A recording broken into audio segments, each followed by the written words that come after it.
자, 갈라디아서부터 하도록 하겠습니다. 다시 지도를 하나 그려주세요. 지도를 그리면 우리 저번주에 배웠던 고린도가 여기, 고린도, 로마가 여기 있어요. 이쪽은 아프리카, 여기가 유럽이고요. 여기가 아시아, 여기가 예루살렘. 이제부터 쓰는 곳들이 이제 오늘 우리가 같이 공부할 곳인데요. 이쯤에 에베소가 있어요. 에베소. 그리고 이쯤에 갈라디아. 여기가 빌립보. 성경에는 빌립보를 여기를 유럽이라고 안 하고 성경에서는요 마게도냐라고 하거든요. 마게도냐의 첫 성 빌립보라고 표현을 하고 있고요. 여기를 아가야라고 그래요. 그래서 아가야의 수도와 같은 곳 중심지를 고린도라고 얘기를 하거든요. 그래서 유럽의 첫 성 빌립보, 마게도냐의 첫 성 빌립보가 오늘 함께 할 거고요. 그 아래 데살로니가, 그리고 베레아, 아덴, 고린도 이렇게 가고 돌아오는 길에 에베소 잠깐 들렸다가 이렇게 갔다가 다시 에베소에 와서 이렇게 시간을 보내는데요. 자, 오늘 우리 처음으로 같이 볼 곳은 갈라디아입니다. 기억하시겠지만 잘 생각 안 날 수 있어서 제가 다시 설명을 드리는데요. 예루살렘에서 이제 사도를 제외한 많은 그리스도인들이 흩어지기 시작합니다. 그 흩어지는 과정 속에서 바울도 뭐 잘 아시듯이 다메섹 도상 사건 때문에 그리스도를 영접하고 그리스도인이 되어서 복음을 전하는 사람이 되죠. 떠나서 막 가는데 그 뒤를 유대인들이 계속 따라간 거예요. 유대 그리스도인, 그러니까 그리스도인들이 막 따라가는데 바울이 전한 복음하고 본인들이 전하는 얘기랑 조금 다른 상황들이 계속 되니까 지역에 있는 많은 사람들이 바울의 복음만을 이렇게 받아들이는 이런 충돌 상황 속에서 갈라디아까지 그 상황이 계속 이어진 거예요. 그래서 갈라디아를 딱 갔는데 사람들이 또 그러니까 이제 여기에 들어간 사람들이 안 되겠다. 이제 갈라디아에서 승부수를 띄워야겠다라는 마음에 이 갈라디아 사람들을 무엇을 가지고 얘기하냐면 율법을 가지고 이야기를 해요. 로마서 읽어보셨겠지만 로마서에서는 율법은 꽤 유용하다라고 얘기를 해요. 왜냐하면 로마 자체가 법치국가이기 때문에 율법이라는 기준이 그 그리스도인 나라 안에 없다면, 법적 기준이 없으면 의와 불의를 구분할 수 없거든요. 그래서 율법이라는 기준은 굉장히 그리스도인으로 살아가는데 유용하다, 이렇게 설명을 하는데 여기 갈라디아서에서 보면 율법은 필요 없다 이렇게 표현을 해요. 굉장히 단호해요. 율법은 필요 없다. 자, 그런 의미로 좀 읽어보면 우리 1장으로 가보면요. 1장 6절을 제가 읽어드릴게요. 그리스도의 은혜로 너희를 부르신 이를 이같이 속히 떠나 다른 복음을 따르는 것을 내가 이상하게 여기노라. 지금 다른 복음을 따른다는 거예요. 다른 복음. 그냥 나온 김에 그 로마서에서 말하는 복음은 뭐였어요? 주 예수 그리스도. 이런 식으로 이 복음이라는 것은 그리스도인들의 기준과 같은 것을 의미하는 건데요.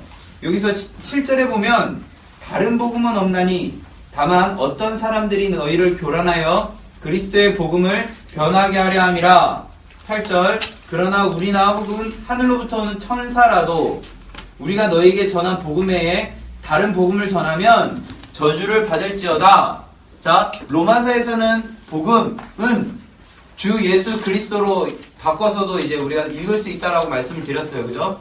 여기서는 로마서에서는 복음을 무엇으로 바꾸면 조금 우리가 이해하기 좋냐면 기준이라고 생각하면 좋아요.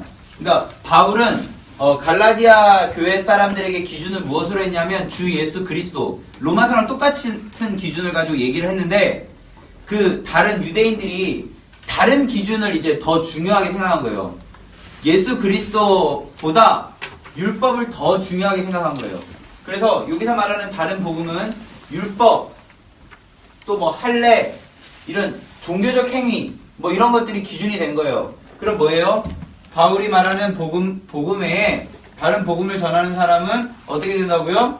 저주를 받는다라는 이런 구조가 이해가 되어지는 거죠. 갈라디아라는 곳의 배경 제가 설명을 드렸어요. 그 배경 안에서 바울이 떠난 자리에 들어왔던 많은 유대인들이 바울이 전한 복음, 주 예수 그리스도를 믿어라, 이거 외에 율법이라는 기준을 가지고 내세웠고 그것에 많은 사람들이 넘어가게 되죠. 그 상황이 어떻게 표현되냐면 3장에 보면요. 우리 같이 읽을까요? 3장 1절 읽겠습니다. 3장 1절 시작. 어리석다 갈라디아 사람들아 예수 그리스도께서 십자가에 달리신 것이 너희들 앞에 가르치는 복음을 누가 너희를 깨닫냐. 자, 3절 읽겠습니다.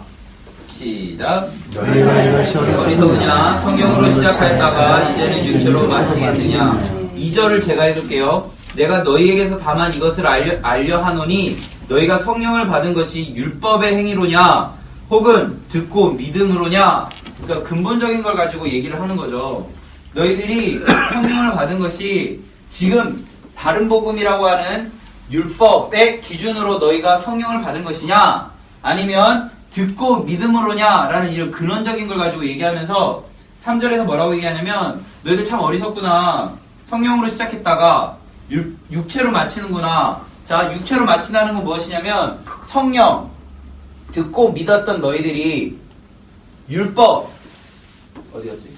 율법의 행위로 마치는 육체의 그런 여러 가지 행위로 마치는 그러한 어리석음 속에 있다라고 얘기를 하는 거예요. 그래서 5절에 보면 너희에게 성령을 주시고 너희 가운데서 능력을 주시는 이의 일이 율법의 행위에서냐 혹은 듣고 믿음에서냐 계속 반복적으로 얘기하는 거예요.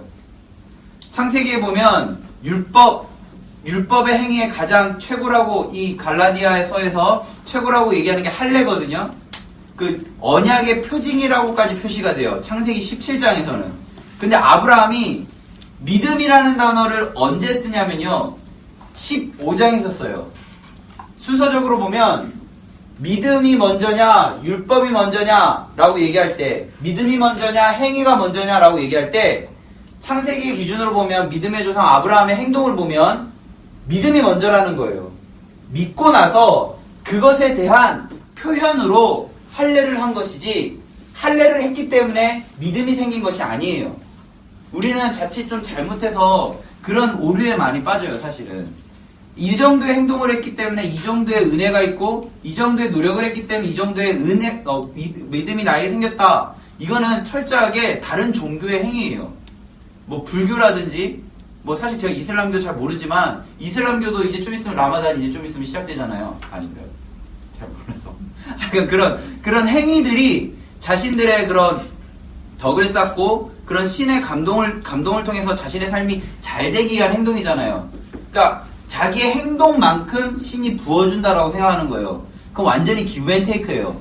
근데 우리 기독교는 그렇지 않아요. 은혜예요. 뭐 누가 잘나고 못나고 이런 게 아니라 하나님이 그 자격과 상관없이 주어지는 은혜라는 거예요. 그래서 믿기 때문에 우리는 그런 행동을 하는 거예요. 예배도요. 우리가 뭔가 은혜 받기 위해서 예배하는 것이 아니라 은혜 받았기 때문에 하나님께 표현하는 게 예배 현장에 있는 모습이에요. 우리 안에 이런 신앙의 구조 안에 믿음의 고백으로 하면 먼저 우리가 믿었기 때문에 하나님께 그러한 행동을 할 수 있게 되는 거죠. 그래서 구약에 나와 있는 많은 제사들이 결국에는 하나님이라는 신을 믿기 때문에 할 수 있는 그런 행동들이거든요. 신약은 더 그렇고요.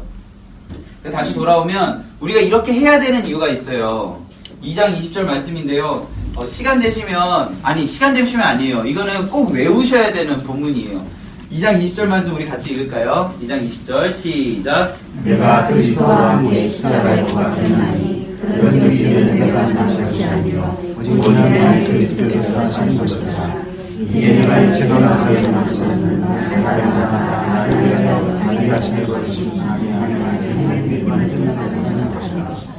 19절에서 계속 반복적으로 얘기하는 게요. 내가 율법으로 말미암아 율법에 대하여 어떻다고요? 죽었다라는 표현을 써요. 이는 하나님에 대하여 살려 함이다 라는 표현을 쓰거든요. 우리 로마서에 보면 로마서 6장에 보면 세례라는 이야기가 나오는데요. 그 세례를 무엇으로 표현하냐면 예수로 죽고 예수로 사는 것으로 얘기해요.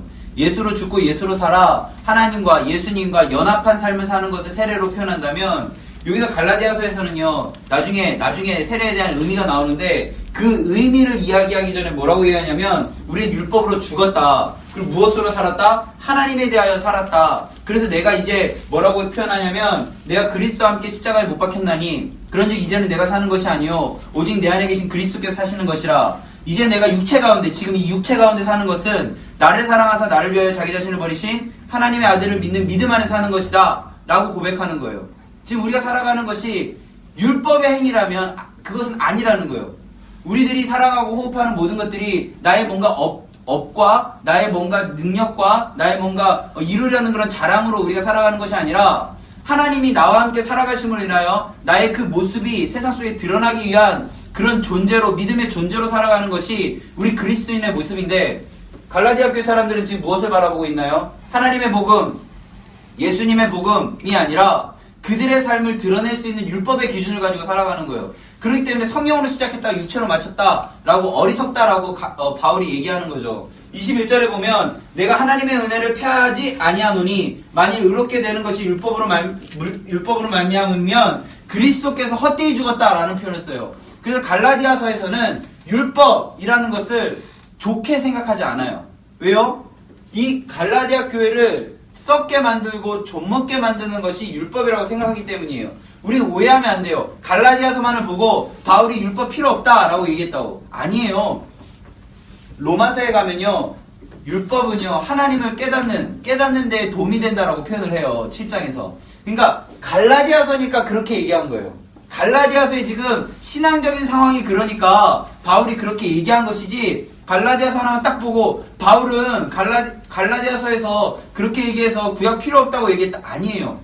바울의 나중에 바울 서신을 천천히 한번 읽어보세요. 다 구약을 인용해서 무언가를 얘기하는 바울의 모습을 보게 돼요. 만약에 바울이 그랬다면 바울은 이단이에요. 그 당시에 초대교회에서 구약 필요 없다라고 주장했던 많은 이단들이 있었거든요. 근데 바울은 그렇게 얘기하지 않았어요. 바울은 지금 갈라디아 교회이기 때문에 율법이라는 그런 부분에 걸려 넘어진 이들을 다시 일으켜 세우기 위한 책이기 때문에 이렇게 쓴 거예요.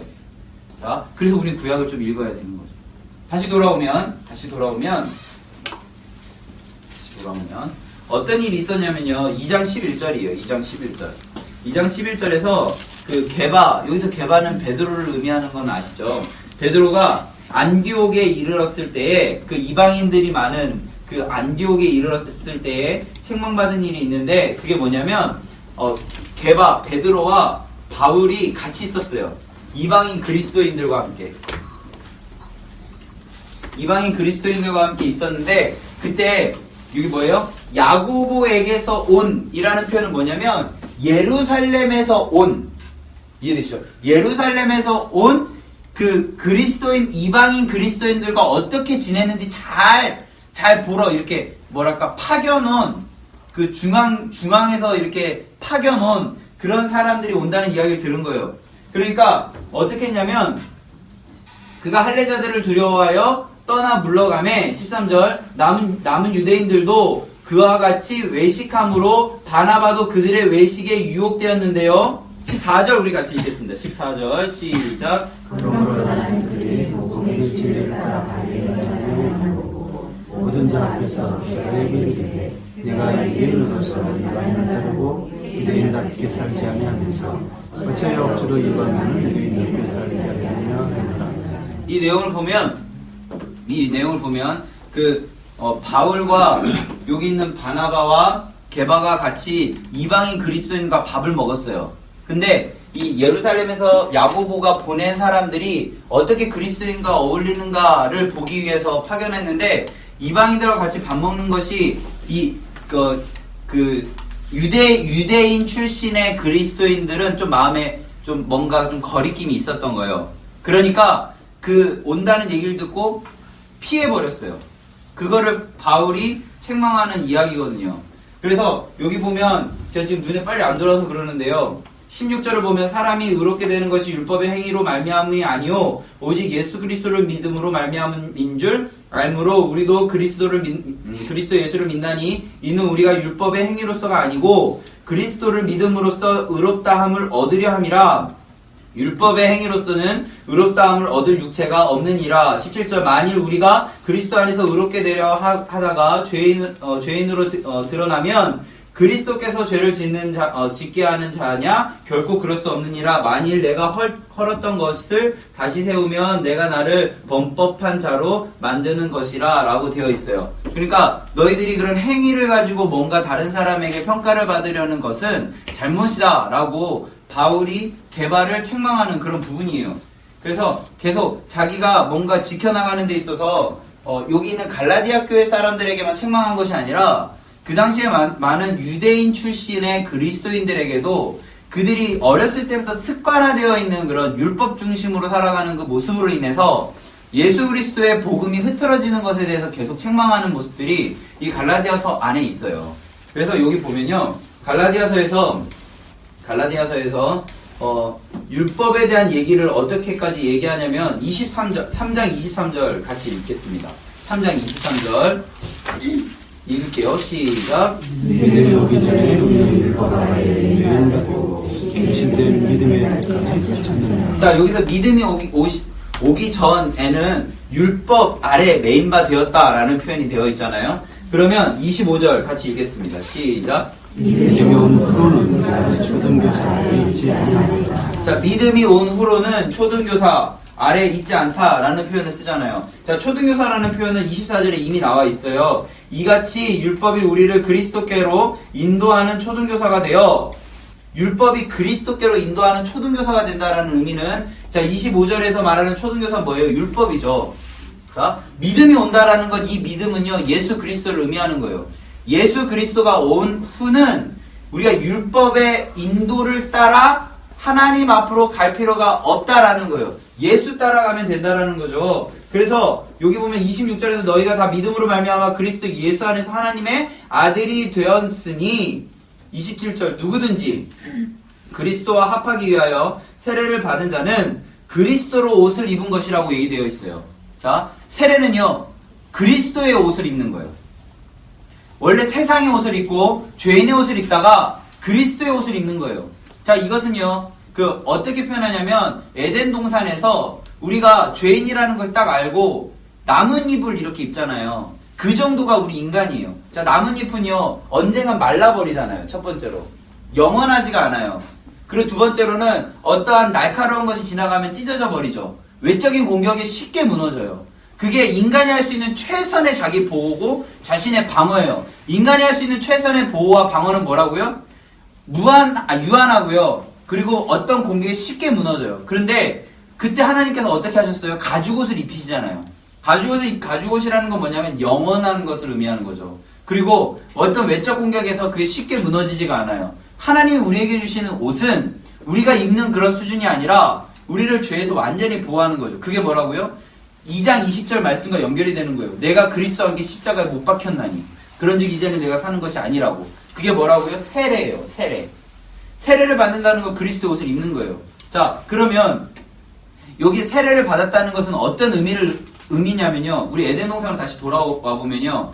하나님께서 에덴 동산에서 가죽옷을 아담에게 이렇게 입혀주실 때 우리 상상을 해볼게요. 할 때 그 짐승을 완벽하게 깨끗하게 씻어서 가죽만 고도로 정밀한 회칼로 이렇게 쫙 떠가지고 피 하나도 안 묻게 해서 딱 널어서 냄새 다 빼고 그렇게 입혔을까요? 저는 그렇게 배우지 않았어요. 어떻게 배웠냐면요. 아담 앞에서 너의 죄 때문에 지금 이 짐승이 죽는다. 그 울부짖음을 다 듣는 거예요. 그리고 피 냄새가 요동치고 그리고 뭔가 이렇게 잘 이렇게 마르지 않은 그 가죽을 그대로 입어서 그러니까 그때는 하나님이죠. 하나님이 나의 죄 때문에 짐승을 완전히 죽이고 나를 덮으시는 그 사건을 평생 기억하며 살았을 거예요. 왜 제가 이렇게 생각하냐면 나중에 레위기 1장 가보세요. 번제를 그렇게 드려요. 번제를 드릴 때 죄를 갖고 있는 사람이요 짐승을 데리고 와서 그 자리에서 자기가 직접 껍질 벗기고 각두고 다 하거든요.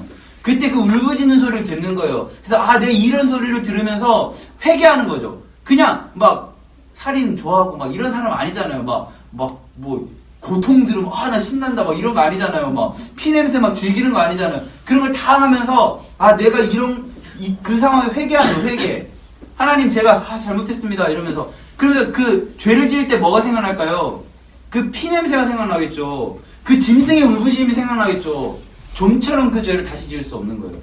이제 이 현 시대는요, 예수의 십자가 사건 이후에요, 그런 죄의 고백이요, 너무 쉬워졌어요. 그러니까 죄였던 죄 또 짓고 또 그러는 거예요. 그 말은 뭐냐면, 예수 그리스도의 십자가가요, 우리들의 삶에 내재화가 되지 않은 거예요. 그렇기 때문에 우리는요, 그 죄가 계속 반복적인 거예요. 그냥 우리의 진짜 이미지 안에요, 예수 그리스도의 십자가가요, 나의 죄 때문에, 정말 예수님 피 뚝뚝 흘리시는 장면이 우리들의 삶 가운데 정말 내재화된다면, 그런 일이 있을 수가 없죠. 우리가요, 예수님이 살아왔던 많은 인생들을 볼 때요, 정말 그게 따라서 이 공간복음 우리 같이 배웠잖아요. 십자가를 향해 달려가는 예수님. 그때요, 예수님이 겟세마네 기도에서 어떻게 기도했어요? 그거 하기 싫다고 그랬잖아요. 이제는 옮겨달라고. 아버지의 뜻이면 뭐 어쩔 수 없이 한다고. 그리고 막 십자가에서 뭐라고 했어요? 엘레일리 라마 사박다니 그거 뭐예요? 나의 하나님 나를 어찌하여 버리시나이까. 그런 마음이 있었던 거예요. 그냥 버림의 감정을 느낀 거예요, 하나님이. 너무 힘든 거예요.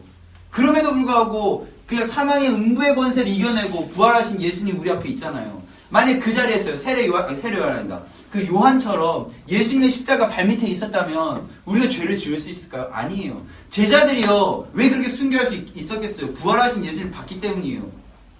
우리가 진짜 세상에 매여있지 않고 하나님한테 미쳐서 살아갈 수 있으려면요, 정말 십자가 우리들의 삶 가운데 내재화되고요, 부활하신 예수님이 진짜 도마처럼 딱 만나면요, 우리들의 삶 완전히 바뀌죠. 그래서 우리의 세례는요, 그냥 드려지는 세례가 아니라는 사실을 알려드리는 거예요. 로마서에서는 예수로 죽고 예수로 사는 것, 갈라디아서에서는 그리스도의 옷을 입는 것으로 설명하고 있는 세례예요. 세례. 여기 대부분 제가 알기로는 다 세례 받으신 걸로 알고 있는데, 세례를 받았다는 건 그런 의미예요. 자, 그래서 5장 1절입니다. 우리 5장 1절 같이 읽겠습니다. 시작. 그리스도께서 우리를 자유롭게 하려고 자유를 주셨으니 그러므로 굳건하게 서서 다시는 종의 멍에를 매지 말라. 지금 율법을 따르는 이들은 종의 멍에를 다시 매버린 거예요. 그런데 예수 그리스도의 복음을 믿는 사람들은 그 옷이 어떤 옷을 입는 거예요? 그리스도의 옷을 입은 거예요. 그렇기 때문에 그들의 삶 가운데 뭐가 있는 거예요? 자유가 있는 거예요. 고린도후서 3장 16절에 보면 주는 영이시니 주 영이 계신 곳에는 자유가 있느니라 라고 되어 있어요. 그러니까 주의 영이 있는 거죠. 예수 그리스도의 옷을 입는다는 것은. 그래서 우리가 다시는 종의 멍에를 매지 않는 것, 그게 갈라디아서에서 말씀하시는 거고요. 종의 멍에를 매지 않고 그리스도 안에서 자유한 자들에게 나타나는 현상들이 있어요. 그게 바로 우리들 너무 많이 외우는 그 성령의 9가지 열매예요. 제가 뭐 애들이 막 이렇게 기도회 같은 거 하다가 좀 이렇게 뭐 이렇게 신앙적으로 궁금한 게 많은 애가 저한테 찾아와서 물어봤어요. 전사님, 성령을 받았다는 건 무엇을 통해 알 수 있냐고. 제가 얘기한 게 바로 이거예요. 내가 갈라디아서에 보면, 갈라디아서 5장 22절, 23절에 보면 성령을 갖고 있는 사람들의 마음 가운데 이러한 열매들이 맺어지는데, 사랑, 희락, 화평, 오래 참음, 자비, 양성, 충성, 온유, 절제, 이 9가지 중에 너의 마음 가운데 성령의 성령이 있다면, 성령님이 계시다면 이러한 열매가 나타나게 된다고. 넌 뭐가 있는 거 같냐? 이런 얘기를 하는 거죠. 우리들의 삶 가운데 사랑, 희락, 화평, 오래 참음, 자비, 양성, 충성, 온유, 절제. 어쩌면 우리 그리스도인들이 뭐 세상에서 할 수 있는 많은 것들을 참을 수 있는 이유는요, 우리 안에 성령님이 계시기 때문에 절제 열매가 우리들 안에 나타나는 거죠. 그리고 이렇게 뭔가 오래 참을 수 있는 이유, 그리고 누군가를 이렇게 따뜻하게 품을 수 있는 이유, 이런 것들이 나의 성격이 아니라 우리 안에 성령님이 계시기 때문에 그런 일들을 할 수 있는 거예요. 잘 생각해보면 내가 이걸 어떻게 했지? 라고 생각할 때 그게 바로 성령님이 계신 거예요. 고린도전서 3장 16절에 보면 너희는 너희가 하나님의 성전인 것과 하나님의 성령이 우리 안에 거하시는 것을 알지 못하느냐? 라고 물었을 때 알고 있습니다 라고 대답하는 우리 성령의 열매 9가지 열매, 이게 있다라는 거예요. 그런데 여기 보면요, 24절이에요. 그리스도 예수의 사람들은 육체와 함께 그 정욕과 탐심을 십자가에 못 박았다. 정욕과 탐심을 십자가에 못 박았다는 게 뭐라고요? 세례를 받았다는 거예요. 예수 그리스도의 십자가와 우리가 함께 못 박혀짐으로 인해서 이제는 내가 사는 것이 아니기 때문에 우리들의 삶 가운데 우리가 겸손해서 그렇게 말하지 않을 뿐이지, 우리들의 마음 가운데 성령의 열매들이 막 이렇게 일어나는 거예요. 성령의 열매가 없다라는 것은 복음서에 나와 있는 열매 없는 무화과 나무처럼 예수님께서 찍어버리고 싶은 그런 나무가 되어지는 거죠. 나중에 로마서 11장에 보시면요, 접붙임에 대한 이야기가 있어요. 최고의 진액을 갖고 있는 예수의 접붙임 받은 우리에게는 성령의 열매가 나올 수밖에 없어요. 우리의 가지가 좋아서가 아니고요, 우리가 잘 접붙여진 원줄기가 예수님이기 때문에 우리에게는 좋은 최고의 극상품의 성령의 열매가 나올 수밖에 없거든요. 그게 우리들의 삶이에요. 우리들의 삶. 아, 내가 어떻게 해서? 아니죠. 우리들 어떤 행위로 인해서 그 열매가 이루어진 것이 아니라 우리가 그것을 믿기 때문에 그런 행위가 우리들 삶 가운데 나타난 거죠. 우리들의 노력이 아니에요. 하나님 우리에게 주시는 거예요. 그게 바로 성령의 9가지 열매입니다. 그 앞에 성령의 열매를 맺지 못한 사람들의 모습들이 뭐 육체, 19절에 보면 육체, 뭐 음행, 더러움, 호색, 우상숭배, 주술 뭐 이런 쭉 나오고요. 뭐 투기, 술 취함, 방탕함 뭐 이런 얘기들이 계속 나옵니다. 이런 사람들은 하나님의 나라 유업을 받을 수 없다라고 되어 있습니다. 그래서 우리 한 절만 더 보면요. 한 절만 더 보면 혹시 여기에 기도로 이렇게 심었는데 이렇게 뭔가 우리 마음에 느껴지는 게 열매가 없다라고 혹시 느껴지시는 분들이 계시다면요. 6장 9절 우리 같이 읽겠습니다. 6장 9절 우리 같이 읽습니다. 시작. 우리가 선을 행하되 낙심하지 말지니 포기하지 않으면 때가 이르면 거두리라. 우리들의 삶 가운데 뭔가 좋은 의도로 기도하고 뭔가 무엇인가를 소망하면서 기도했던 많은 그런 기도의 뿌림들이 우리들의 때가 아니라 하나님의 때가 이르면 거둔다는 거예요. 우리가 할 건 뭐예요? 여기 보면 딱 하나. 낙심하지 않는 거예요. 낙심하지 않는 거예요. 낙심하는 거와 포기하는 건 똑같은 거죠. 낙심하지 않고 포기하지 않으면 때가 되면 이루고 거두게 된다라는 하나님의 말씀을 우리가 믿는다면 하나님께서 반드시 우리들에게 그 마음들을 주실 거라고 생각되어집니다. 자, 할례는요. 할례는 몸에 하는 흔적이죠. 그럼 우리는 무엇을 자랑해야 될까요? 자, 여기 같이 보겠습니다. 14절 먼저 읽겠습니다. 14절 시작. 그러나 내가 내게 예수 그리스도의 십자가 외에 결코 자랑할 것이 없으니 그리스도로 말미암아 세상이 나에 대하여 십자가에 못 박히고 내가 또한 세상에 대하여 그리하리라. 무엇을 자랑해라? 십자가를 자랑해라. 여기 보면요. 17절 읽겠습니다. 시작. 이유로는 누구든지 나를 괴롭게 하지 말라. 내가 내 몸에 예수의 흔적을 지니고 있노라. 이 사람들은 지금 무엇을 자랑해요? 율법의 할례를 자랑하죠. 복음을 믿는 사람은 무엇을 자랑해야 돼요? 예수의 흔적을 자랑해야 돼요. 우리는 하나님 앞에서 예수의 흔적을 자랑하는 복음의 사람들이 되는 것, 그게 바로 갈라디아 사람들의 이야기죠. 그게 곧 우리들의 이야기인 거예요. 그래서 제가 뭐 숙제처럼 내드리고 뭐 검사는 안 하는 숙제가 있는데요. 갈라디아서 2장 20절 말씀 혹시 암송하고 계시면 계속 암송하시고요. 못하고 계시다면 우리가 암송하면서 내가 그리스도와 함께 십자가에 못 박혔지. 그러니 이제 내가 사는 것이 아니지. 내가 사는 것은 나를 사랑하서 나를 위하여 자기 자신을 버리신 하나님을 믿는 믿음 안에서 사는 것이지. 이렇게 계속 되뇌이면서 내가 예수 그리스도의 옷을 입었지. 이러한 마음으로 우리가 세상 속에 살아가면서 성령의 9가지 열매를 막 주변 사람들이 막 나눠주는 거예요. 막 배고픈 사람들 있잖아요. 영적으로 갈급한 사람들. 아이고 나 열매 있는데 막 줄게 막 이러는 우리가 되었으면 너무 좋겠습니다. 에베소서 보겠습니다. 에베소서는요. 바울이 굉장히 공들인 교회예요. 어느 정도로 공들였냐면요. 다른 데는 길어야 바울 에베소 다음 제일 오래 있었던 데가 고린도거든요. 1년 6개월. 1년 6개월을 있었어요. 근데 고린도에 파견한 사람이 바울 대신 파견한 사람이 에베소에서 교육을 받은 아볼로거든요. 아볼로 이야기는 제가 저번 주에 말씀을 드렸기 때문에 넘어가면 자 에베소에서 보냈다는 게 포인트예요.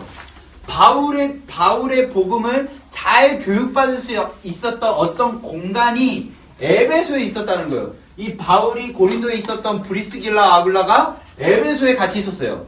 그리고 3년 동안 있었어요. 3년 동안 있으면서 이 사도행전에 보면 에베소 장로랑 예수입니다. 바울이 밀레도라는 그런 항구에서 만나거든요. 그들이 막 껴안고 울면서 막 서로를 돌보고 기도하고 그런 장면이 나와요. 정말 눈물과 헌신으로 세웠던 교회가 바로 에베소 교회예요. 그래서 계시록 우리 다다음 주에 계시록 볼 건데요. 그 계시록을 볼 때 그 계시록에서 에베소 교회가 제일 먼저 나오거든요. 에베소 교회의 특징이요. 어떠한 이단 공격이 와도 흔들리지 않아요. 어떠한 교리적 논쟁이 와도 흔들리지 않아요. 철저하게 예수 그리스도의 복음을 지켜가요. 근데 그들이 실수한 게 딱 하나가 있는데 첫사랑을 잃어버리는 그런 게 있거든요. 그래서 그런 에베소 교회가 이렇게 잘 교육을 받았거든요. 그 과정에서 에베소 교회에 바울이 편지를 하는 거예요. 그게 바로 에베소서거든요. 그러면 이 에베소서를 신학자들은 교회론의 책이라고 해요. 교회론. 자, 교회를 더 건강하게 만들기 위해서 바울이 편지했다라고 해요. 자, 이걸 할 때 제가 꼭 항상 같이 말하는 데가 있는데 그게 골로새서거든요. 골로새서랑 에베소서랑 굉장히 비슷해요. 나중에 에베소서랑 골로새서 이렇게 비교해 보시면 비슷한 목록이 참 많아요. 나중에 같이 볼 건데요. 내용, 표현 비슷한 게 너무 많아요. 근데 골로새서를 받은 골로새 교회의 특징은요. 바울 서신 중에 로마서를 제외하고 바울이 개척하지 않은 교회예요. 여기 개척하지 않았는데 이 개척한 사람이 바울에게 요청해요. 뭘 요청하냐면 우리 교회 좀 건강한 교회 되게 해주세요 라고 얘기해요. 그래서 요 내용을 이게 심화 과정이라면 기초 과정을 여기 써주는 거예요. 그러니까 내용이 똑같은 거죠. 근데 여기가 조금 더 쉬워요. 표현이나 이런 게 조금 함축적이고 여기는 굉장히 좀 자세하게 기록되어지거든요. 그 예를 제가 좀 보여드리고 이야기를 하면 좀 이해가 잘 될 것 같은데 에베소서에 보면 그런 가운표라고 하거든요. 그런 세부적인 내용이 에베소서랑 골로새서에 있는데 그게 똑같아요. 여기 보시면 21절, 22절, 5장 22절 보시겠어요? 5장 22절. 자, 5장 22절에 보면 아내들아 자기 남편에게 복종하기를 주께 하라 하면서 아내들아 이렇게 쭉 나오고요. 25절에 보면 남편들아 아내 사랑이 그리스도께서 교회를 사랑하시고 그 교회를 위하여 자신을 주심 같이 하라. 쭉 넘어가세요. 6장 1절에 보면 자녀들아, 5절에 보면 종들아, 9절에 보면 상전들아 이렇게 되어 있잖아요. 자, 어떤 사람 어떻게 하라 구체적으로 나와 있고요. 골로새서 가보면요. 골로새서 3장 18절로 가보면요. 아내들아 남편에게 복종하라. 이는 주 안에서 마땅하다. 19절 남편들아 아내를 사랑하며 괴롭게 하지 말아라. 이렇게 요약해서 써놔요. 요약해서. 그러니까 뭔가 여기는 이 요약한 내용을 이미 알고 있어서 그 내용을 구체적으로 교육을 시켜야 될 필요성이 있어서 기록되어졌다라는 그런 인상이 들어져야 되는 거예요. 자, 그래서 내용을 보면 여기도 교회를 세우는 이야기고요. 골로새서도 교회를 세우는 이야기예요. 뭐 신학적으로는 뭐 기독론이라고 하는데 뭐 그건 우리는 뭐 몰라도 되는 거고요. 교회를 세울 때 꼭 빠지지 않는 게 있어요. 가정을 세우는 거예요. 하나님께서 꿈꾸시는 가정의 모습은요, 에덴 동산이에요. 에덴 동산. 에덴 동산 안에는 가장 우리의 마음을 어렵게 하는 게 한 가지가 있죠. 선악을 알게 하는 나무. 그러니까 선악을 안다는 것은 하나님이 되는 거예요. 가정 안에서 그 에덴 동산을 파괴하는 첫 번째는 뭐냐면 자기가 신이 되어버리는 거죠. 절대자가 되어버리는 거예요. 그거를 교회를 세울 때 가정이 가장 기본적인 교회라고 바울은 생각했던 거예요. 그렇기 때문에 여기에도 가운표가 나오고 여기도 가운표가 나오는 거죠. 그래서 똑같은 내용들. 교회를 세울 때 먼저 봐야 되는 책은 사실 골로새서고요. 근데 우리는 대부분 교회와 관련된 것을 교육받을 때 좀 자세하게 한꺼번에 하고 싶은 그런 마음이 있어서 에베소서를 가지고 많이 공부를 해요. 그런데 좀 잘 하려면 골로새서를 먼저 빨리 한번 읽고 그 다음에 에베소서를 천천히 공부하는 게 좋아요. 내용이 똑같으니까. 근데 뭐 마음이 급하시면 에베소서를 공부하고 요약본으로 골로새서를 공부해도 사실은 뭐 괜찮아요. 근데 그 느낌을 아시라고 말씀을 드리는 거예요. 여기는 바울이 개척하지 않은 교회의 요청에 의해서 편지한 거예요. 편지한 거. 그게 우리 이야기를 이어가기 위해서 골로새서랑 지금 에베소 같이 보는 건데요. 골로새서 1장으로 우리 가보면 지금 제가 한 이야기가 나와요. 골로새서 1장. 하나님의 뜻으로 1장 1절에 하나님의 뜻으로 말미암아 그리스도 예수의 사도된 바울과 형제 디모데는 2절 골로새에 있는 성도들 곧 그리스도 안에서 신실한 형제들에게 편지하노니 우리 하나님 우리 아버지 하나님으로부터 은혜와 평강이 너희에게 있을지어다 라고 얘기하고요. 여기 보면 7절에 보면요. 누구에게 배웠어요? 1장 7절 에바브라에게 배웠다라고 되어 있잖아요. 그러니까 이 골로새 교회에 개척한 사람은 에바브라예요. 에바브라가 무엇을 요청했냐면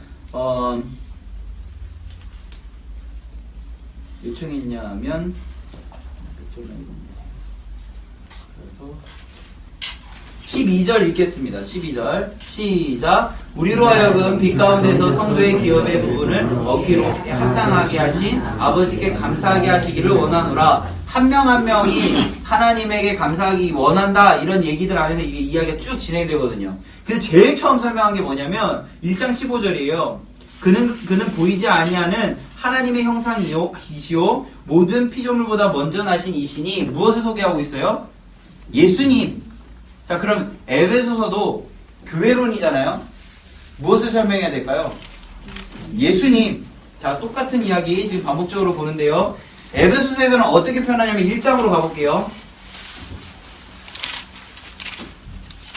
다 읽으셔야 되는데 제가 그 핵심 구절만 읽는 거예요. 자, 1장 21절 보겠습니다. 1장 21절 같이 읽겠습니다. 모든 통치와 권세와 능력과 주권과 이 세상뿐 아니라 오는 세상에 일컫는 모든 이름 위에 뛰어나게 하시고 22절 또 만물을 그의 발 아래에서 도종하게 하시고 그를 만물 위에 그의 머리로 삼으셨느니라. 23절 교회는 그의 몸이니 만물 안에서 이시는 이에 충만함이라. 자, 그럼 이게 이해가 되려면 이미 에베소 교회는 예수 그리스도에 대해서 안다 모른다? 안다는 거예요. 근데 골로새 교회는 기초 과정이니까 예수님에 대해서 안다 모른다? 모를 수도 있다.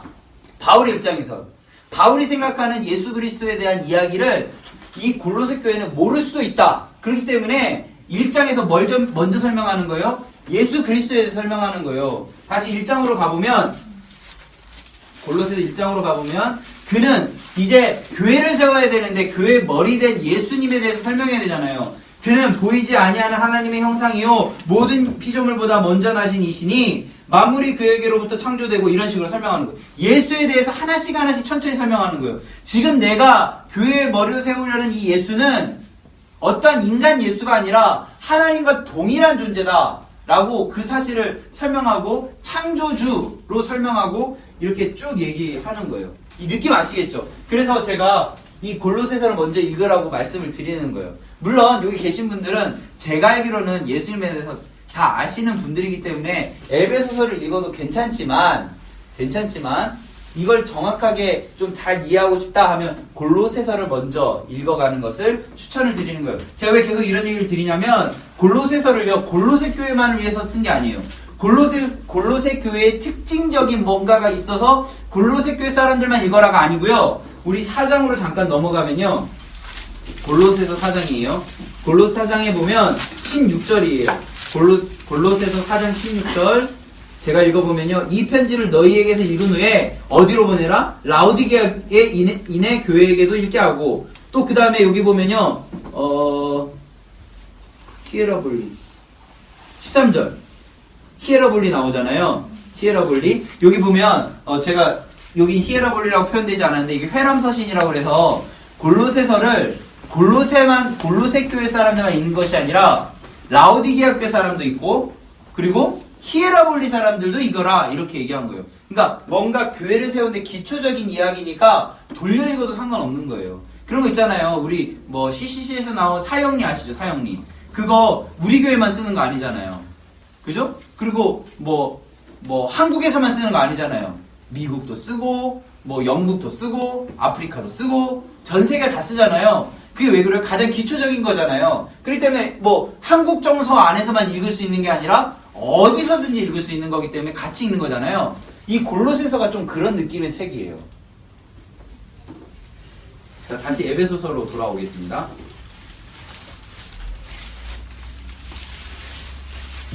그래서 그래서 2장 1절 우리 같이 읽겠습니다. 2장 1절 시작.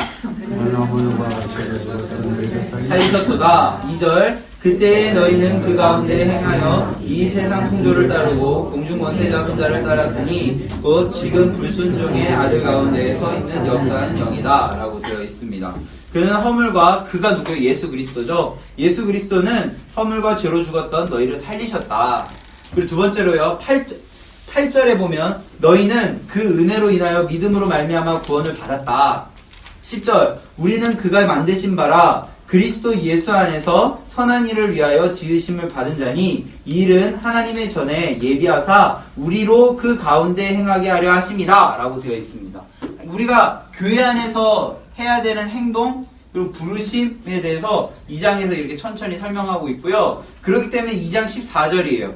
그는 우리의 화평이신지라 둘로 하나를 만드사 원수된 것 곧 중간에 막힌 담을 자기 육체로 하시고 이 말은 무엇이냐면 그 당시에 이방인 출신 그리스도인과 그리고 유대교 출신 그리스도인 사도행전적 표현으로 따지면 히브리파 유대인과 헬라파 유대인이 한 교회 안에 공존하고 있지만 그들은 함께하지 못했대요.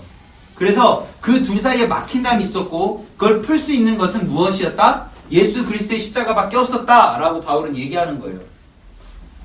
그래서 16절에 보면 또 십자가로 이 둘을 한 몸으로 하나님과 화목하게 하려 하심이라 원수된 것을 십자가로 소멸하시고 그래서 교회를 세울 때 가장 중심되는 게 무엇이냐면 십자가를 믿느냐 안 믿느냐 십자가를 붙드느냐 안 붙드냐 그렇기 때문에 교회당의 제일 가운데 사람들이 잘 보이는데 십자가가 있는 이유가 그거예요. 뭔가 어떤 종교나 어떤 교단에서는 그 십자가가 뭐 우상이 될 수도 있다라고 이야기하는데요. 그런 의미가 아니에요. 우리에게 이 에베소서에서 말하는 바울이 말하는 그런 둘을 하나로 만드는 것이 십자가, 예수님밖에 없다라는 것을 우리가 눈으로 보면서 고백하게 하기 위한 그런 아이콘이죠, 아이콘. 그래서 교회 예배 드리는 공간 안에 십자가가 있는 것은 그런 의미예요. 뭔가 우상하고 뭐 불상 같은 그런 의미가 아니라 우리들 안에 고백되어지는 것을 끌어내는 그런 아이콘이 되는 거죠. 그래서 3장 넘어가고요. 이런 마음으로 살아가는 이들은 다 읽으면 되는데 5장 9절이에요. 5장 9절 같이 읽을까요? 5장 9절 시작. 빛의 열매는 모든 착함과 의로움과 진실함에 있느니라. 자, 우리는 8절에 보면 뭐의 자녀예요? 빛의 자녀죠. 혹시 요한복음 좀 읽은 지 좀 돼서 기억 안 나실 수도 있는데 예수님께서 자기 자신의 정체성을 뭐라고 했는지 혹시 기억나세요? 나는 세상의 빛이라 이렇게 얘기했어요. 그리고 그 마태복음에 보면 너희는 세상의 소금이라 했잖아요. 또 하나 또 있어요. 빛이라 그랬어요. 그러니까 우리 정체성은요 빛의 자녀예요. 빛의 자녀. 그렇기 때문에 우리에게는 당연히 뭐가 나와야 돼요? 착함, 의로움, 진실함. 그래서 뭐 그런 얘기 들어보셨잖아요. 교회 다니는 사람 착하다고. 그죠? 당연한 거예요. 교회 다니는 사람은요 착한 게 당연한 거예요. 왜요? 빛의 열매가 우리 안에 막 송글송글 막 맺힌다니까요. 아닌가요? 나 안 착해요. 그건 너무 뭐 한 거예요. 겸손하신 거고. 그러니까 저는 네? 착하지 않으면 정말 귀한 사람은 아닌 겁니다. 아니, 착해지겠죠, 뭐, 그냥. 그런가요? 네, 그래서 우리 안에 열매로 맺혀지는 거예요. 우리가 맺는 것이 아니라 우리가 성령님을 알므로 인해서, 예수를 알므로 인해서 자연스럽게 맺혀지는 거예요. 혹시 나 착함에 열매가 없어요? 그럴 수도 있죠. 열매가 종류가 다양하니까. 이거 빨리 넘어가겠습니다. 그래서 그렇고요. 여기 보면 오해되어지는 부분이 있어서 제가 설명을 드리는데요. 이런 얘기 많이 하셔서 또 16절에 보면요. 16절에 이거 골로새서에도 나와 있는데 16절에 보면 세월을 아끼라 때가 악하니라. 17절 그러므로 어리석은 자가 되지 말고 오직 주의 뜻에 무엇인가 이해하라 얘기하면서 세월을 아끼는 첫 번째 행동이 뭐냐면 술 취하지 말라는 거예요. 그러니까 술을 마시고 안 마시고 이런 개념이 아니라 술을 취할 정도까지 마시려면 굉장히 뭐 여기 이거 술 안 드셔서 잘 모르시죠? 그러니까 술을 취할 정도로 마시면 좀 오랜 시간이 필요하잖아요. 끄덕이시면 좀 제 마음이 또 이제 정지하기 시작한 장난이고요. 그러니까 술을 뭐 한 잔 먹고 취할 수도 있는데 술을 취할 정도까지 마시면 좀 많은 세월이 근데 이 에베소서 자체가 예수님의 재림 자체 그 시대는 임박했다라고 생각하기 때문에 1분 1초를 굉장히 아껴야 된다라는 생각을 갖고 있었어요. 그래서 그런 맥락 안에서 술 취하지 말라. 그렇다면 이 시대가 어떤 시대냐라고 얘기할 때 하나님께서 이 땅에 오시는 게 굉장히 지연되었다라고 우리 생각할 수 있지만 그렇지 않아요. 하나님 곧 오시는데 그 곧 오시는 게 우리의 생각과는 좀 다를 수 있지만 이 성경 안에서의 많은 이야기들은요 임박한 종말 사상 안에 있어요. 하나님 곧 오신다. 그렇다면 우리는 무엇을 해야 돼요? 세월을 아껴야 돼요. 술을 먹고 안 먹고 이런 차원이 아니라 술 마시는 시간이 아까워서 이렇게 가야 돼요. 우리는 술 마시는 게 맞아요? 그런 차원이 아니에요. 술 마시면서 소모하는 시간에 우리가 기도한다면 얼마나 많은 기도를 할 수 있겠어요? 술 마시면서 취하는 시간에 우리가 성경을 읽는다면 얼마나 많은 성경을 읽을 수 있겠어요? 예수님 곧 오시는데 이런 마음을 저는 좀 나누고 싶었어요. 이 시대가요 막 진짜 예수님 오신 게 엄청 지연된 것처럼 우리 느끼지만요 사실 그렇지 않아요. 언제 올지는 잘 모르겠지만 제가 뭐 이단 교리를 갖고 있는 뭐 시한부 종말론 그런 사람이 아니고요. 성경에 나와 있기로 곧 오신다고 되어 있어요. 우리의 생각과는 좀 다를 수 있지만 그러면 우리는 세월을 아껴야 돼요. 그래서 19절에 술 취할 시간에 그냥 나와 있어요. 19절에 시와 찬송과 신령한 노래로 서로 화답하며 너희의 마음으로 주께 노래하며 찬송하며 범사의 우리 주 그리스도 예수 그리스도의 이름으로 항상 아버지 하나님께 감사해라. 이게 뭐예요? 예배하라는 거. 그러니까 에베소서는 뭐예요? 가장 건강한 교회를 세우기 위한 바울의 이야기예요.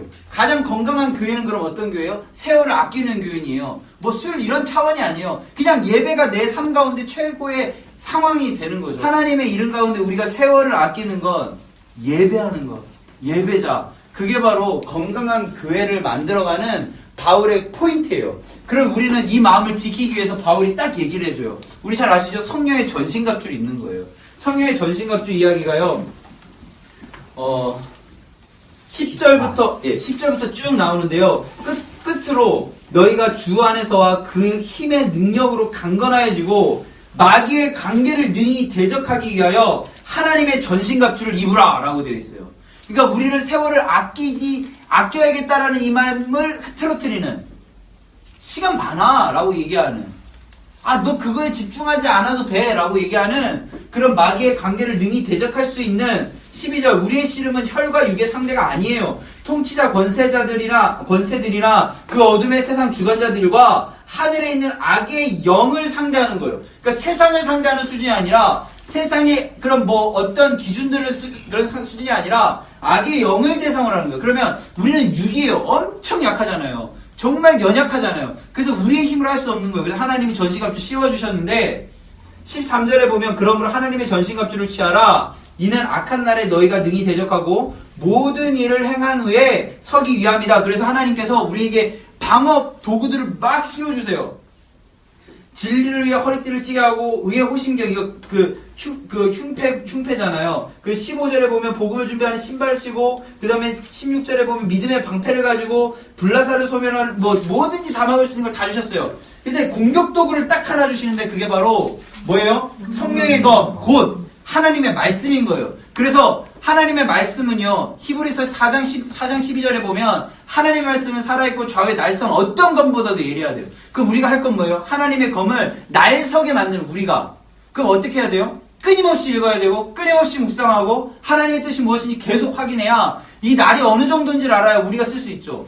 검을 드는데요. 그 검의 무게를 모르면 우리가 힘을 어떻게 쓸 줄 모르잖아요.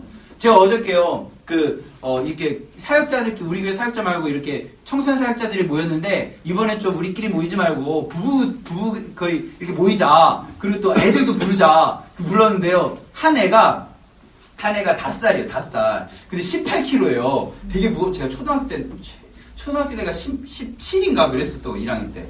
굉장히 무겁더라고요. 근데 제 아들이 한 10kg 정도 될 거예요, 아마.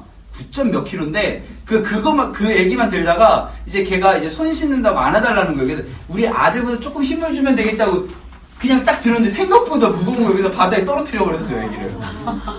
그러니까 내가 그 감을 모르니까, 무게감을 모르니까 그 개를 들어 올릴 그 힘의 능력을 제가 판단을 못 하잖아요. 그러려면 우리 손 아귀 안에 있는 이 성령의 검이 어느 정도인지 우리가 알아야죠. 그래 우리가 진짜로 써먹을 때 그 휘두를 수 있는 거예요.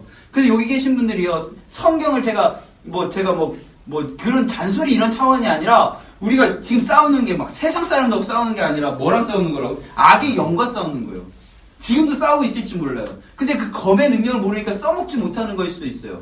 그래도 우리가 살아남을 수 있는 건 그냥 방어를 하나님께서 막 덕지덕지 막 해주시니까 우리가 그나마 지금 꾸역꾸역 살아가고 있는데, 우리가 이기려면 성령의 검 한번 휘둘러 버리면 되는데 그걸 못하는 거예요. 그래가지고 여기서 딱 말하잖아요. 공격도 딱 하나라고. 성령의 검, 하나님의 말씀. 그래서 하나님의 말씀, 좌우의 날선 어떤 것보다 예리한 이 하나님의 말씀을 우리가 사용하였으면 좋겠습니다. 그래서 18절에 보면 모든 기도와 간구를 하되 항상 성령 안에서 기도하고 이를 위하여 깨어 기도하기를 항상 힘쓰며 여러 성도를 위하여 구하라. 아직 그렇게 기도하지 못한 위해서 우리가 기도해야 되는 거죠. 빌립보서까지 하고 오시겠습니다. 빌립보서, 아까 말했던 이 유럽의 첫 성, 마게도냐의 첫 성이었던 빌립보인데요. 이 빌립보를 쓸 때 바울은 어디에 있었냐면 감옥에 있었다는 게 포인트예요. 감옥. 자, 그 뜻이 어디에 있냐면요.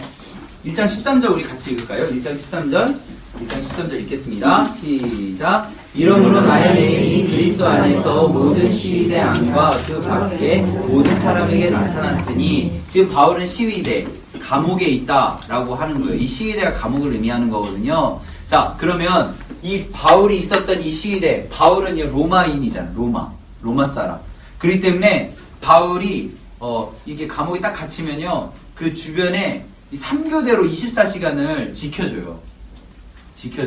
그래서 바울이 잘 아시겠지만 그 빌립보, 자, 우리 사도행전 한 템포 쉬는 의미로 같이 볼게요. 사도행전 16장이에요. 23절부터 이렇게 눈으로 따라오면서 한번 읽어보세요. 바울이요, 감옥에 있었어요. 그런데 바울이 25절에 보면 찬송하고 막 기도하고요, 죄수들이 다 들어요. 간수들도 들었겠죠. 그래서 26절에 보면 큰 지진이 나고 옥토가 움직이고 문이 다 열려요. 그래서 메인 사람들이 다 벗어나요. 27절에 간수가 자다가 옥문이 열린 거 보고 자결하려고 그래요. 그러니까 28절에서 바울이 크게 소리 질러서 자결하지 말아라 라고 얘기하면서 30절에 보면 선생들이여 내가 어떻게 하여 구원을 받을 수 있습니까? 라고 얘기하니까 31절에서 주 예수를 믿으라, 그리하면 너와 내 집이 구원을 받으리라 라고 얘기했어요. 이 흐름 안에 이 짧은 이 이야기를 빌립보서를 쓰는 배경으로 생각하시면 돼요. 자, 바울 주변에 누가 있어요? 일단 간수가 있죠. 주변에 또 어떤 사람들이 있어요? 죄수가 있겠죠. 바울이요, 싫든 좋든 바울의 이야기를 들어야 되는 많은 사람들이 주변에 있는 거예요. 일단 간수가 있으니까 막 바울이 복음을 전할 때 듣기 싫어하고 가면 직무유기잖아요. 죄수들, 바울이 막 복음 전할 때 그거 도망가면 탈옥이잖아요. 어쩔 수 없이 들어야 되는 거예요. 예를 들어서 제가요, 막 복음이 막 불타 올라가지고요, 저기 SRT 저기 가면은 전국으로 복음이 퍼져갈 수 있다라는 그런 생각을 갖게 된 거예요. 그래서 그 SRT 거기 그 기차가 출발하는 그 플랫폼에서 제가 막 복음을 전하기 시작해요. 그럼 사람들이 들을까요? SRT하고 슉슉 가겠죠. 나중에 120 전화, 다산콜센터 전화 누가 해가지고 저 이렇게 끌려가지 않을까요? 그러니까 그런 거예요. 그러니까 저가 만일에 이렇게 하면 막혀지는 것, 사람들을 이렇게 끌어당기는 게 굉장히 힘든 거잖아요. 근데 바울은 사람들이 그냥 어쩔 수 없이 자기 복음을 듣는 거예요. 그럼 바울은 어떨까요? 기쁜 거예요. 그 기쁨 가운데 쓴 책이 바로 빌립보서예요. 그 빌립보서를 기쁨의 서신이라고 해요. 별명은. 그 여기 보면 다시 빌립보서로 가보면요, 바울이 어떻게 얘기하냐면, 빌립보서 18절 읽겠습니다. 위에도 다 한번 읽어보시고요. 18절 같이 읽습니다. 그러면 이 무엇이냐, 거칠어로 하나 참으로 하나 무슨 방도로 하든지 전파되는 것은 그리스도니 이로써 나는 기뻐하고 또한 기뻐한다. 어떠한 상황이든지 간에 내가 지금 복음을 전하고 있으니까 기쁘고 또 기쁘다. 근데 이 이야기는요, 어디에서 또 시작이 되냐면요, 15절에 보면 어떤 이들은 투기와 분쟁으로, 어떤 이는 착한 뜻으로 그리스도를 전파하니 이들은 내가 복음을 변정하기 위하여 세우심을 받은 줄 알고 사랑으로 하나 그들은 나의 매임이 괴로움으로 더하게 하는 줄을 생각하고 순수하지 못하고 다툼으로 그리스도를 전파한다. 이런 배경이 있었다는 거예요. 첫 번째 어떤 말이냐면 쉽게 풀어서 얘기하면 바울의 복음, 이 복음 예수 그리스도는 맞는데 그 전할 때에 바울처럼 전하는 게 조금 힘든 사람들 있잖아요. 그래서 자기들만의 묵상하고 자기들만의 생각의 통로의 방법과 도구로 바울과는 다른 방법으로 복음을 전한 사람들이 있었어요. 실례로 예수의 제자들 외에도 많은 이들이 예수를 전했고 그것으로 인해서 많은 사람들이 뭐 병고침을 받았다라는 사건들이 복음서에 있거든요. 그러니까 지금 바울의 이야기만이 옳다가 아니고요. 바울의 전한 복음이 옳은 것이지 전하는 방법까지 옳다는 아니거든요. 그래서 바울이 전한 것을 틀렸다라고까지 그 내용이 틀렸다는 게 방법이 틀렸다고까지 얘기하는 사람이 이때 있었겠죠. 그러니까 많은 사람들이 와서 바울 선생님이 얘기한 게 아닌 그런 방법도 뭐 이런 얘기를 하니까 그것이 중요한 게 아니고 전해지는 복음이 중요하다라는 이야기를 하는 거예요. 그래서 지금 내 환경이 감옥 안에 있잖아요. 감옥 안에 있기 때문에 우리 인간의 눈으로 볼 때 굉장히 힘든 상황이죠. 복음을 전할 수 없을 것 같죠. 근데 바울은 그렇게 생각하지 않아요. 내가 있는 모든 곳이 복음을 전하는 곳이다. 내가 있는 모든 환경이 복음을 전하는 공간이다 라고 생각을 하는 거예요. 그렇기 때문에 감옥 안에 있는 것도 바울에겐 기쁨이 되어지는 거죠. 그래서 제가 2주 전인가요? 그렇게 얘기했잖아요. 우리들의 상황, 우리들의 삶이 조금 안 좋고 뭔가 잘 안 돼도 하나님이 부르신 곳이라고 우리가 믿는다면 우리들의 마음 가운데 기쁨이 있다고, 우리들의 마음 가운데 행복이 있다고 라고 말씀을 드렸잖아요. 그래서 바울도 이 감옥 안에 있다는 사실 우리들의 눈으로 볼 때는 참 염려되고 걱정되는 이야기지만 바울이 볼 때는 이게 최고의 적긴 거예요. 사람들이 뭐 듣기 싫어도 어쩔 수 없이 듣는 거죠. 그런 상황들을 가지고 지금 얘기를 하는 겁니다. 그래서 바울이 무엇이라고 얘기했냐면요. 내가 이렇게 마음을 품을 수 있는 이유를 빌립보 교회 사람들에게 얘기를 하는데요. 자, 2장 5절에 보면 너희 안에 이 마음을 품으라. 어떤 마음을 품으라고 한 거예요? 그리스도 예수의 마음이니. 그죠? 2장 5절. 6절부터 같이 읽겠습니다. 6절. 그는 근본 하나님의 본체시나 하나님과 동등됨을 취할 것으로 여기지 아니하시고 7절. 오히려 자기를 비워 종의 형체를 가지다 사람같이 되셨고. 자, 원래 하나님이 예수님 하나님이잖아요. 근데 하나님인데 하나님이 아닌 상태가 된 거예요.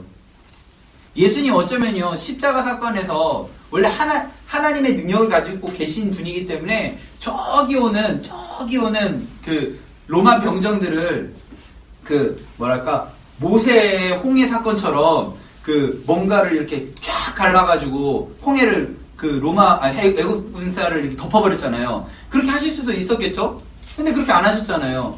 그 십자가에서도요 이렇게 못 박았는데 이렇게 뚝뚝 떼가지고 뿡 날아갈 수도 있지 않았을까요? 그럴 수 있잖아요. 예수님 충분히 할 수 있어요. 그리고 막 예수님이 딱 그 십자가 달려 이렇게 쫙 올라갈 때 지진이 막 일어가지고 사람들 지진으로 다 삼켜버리게 할 수도 있는 분이잖아요.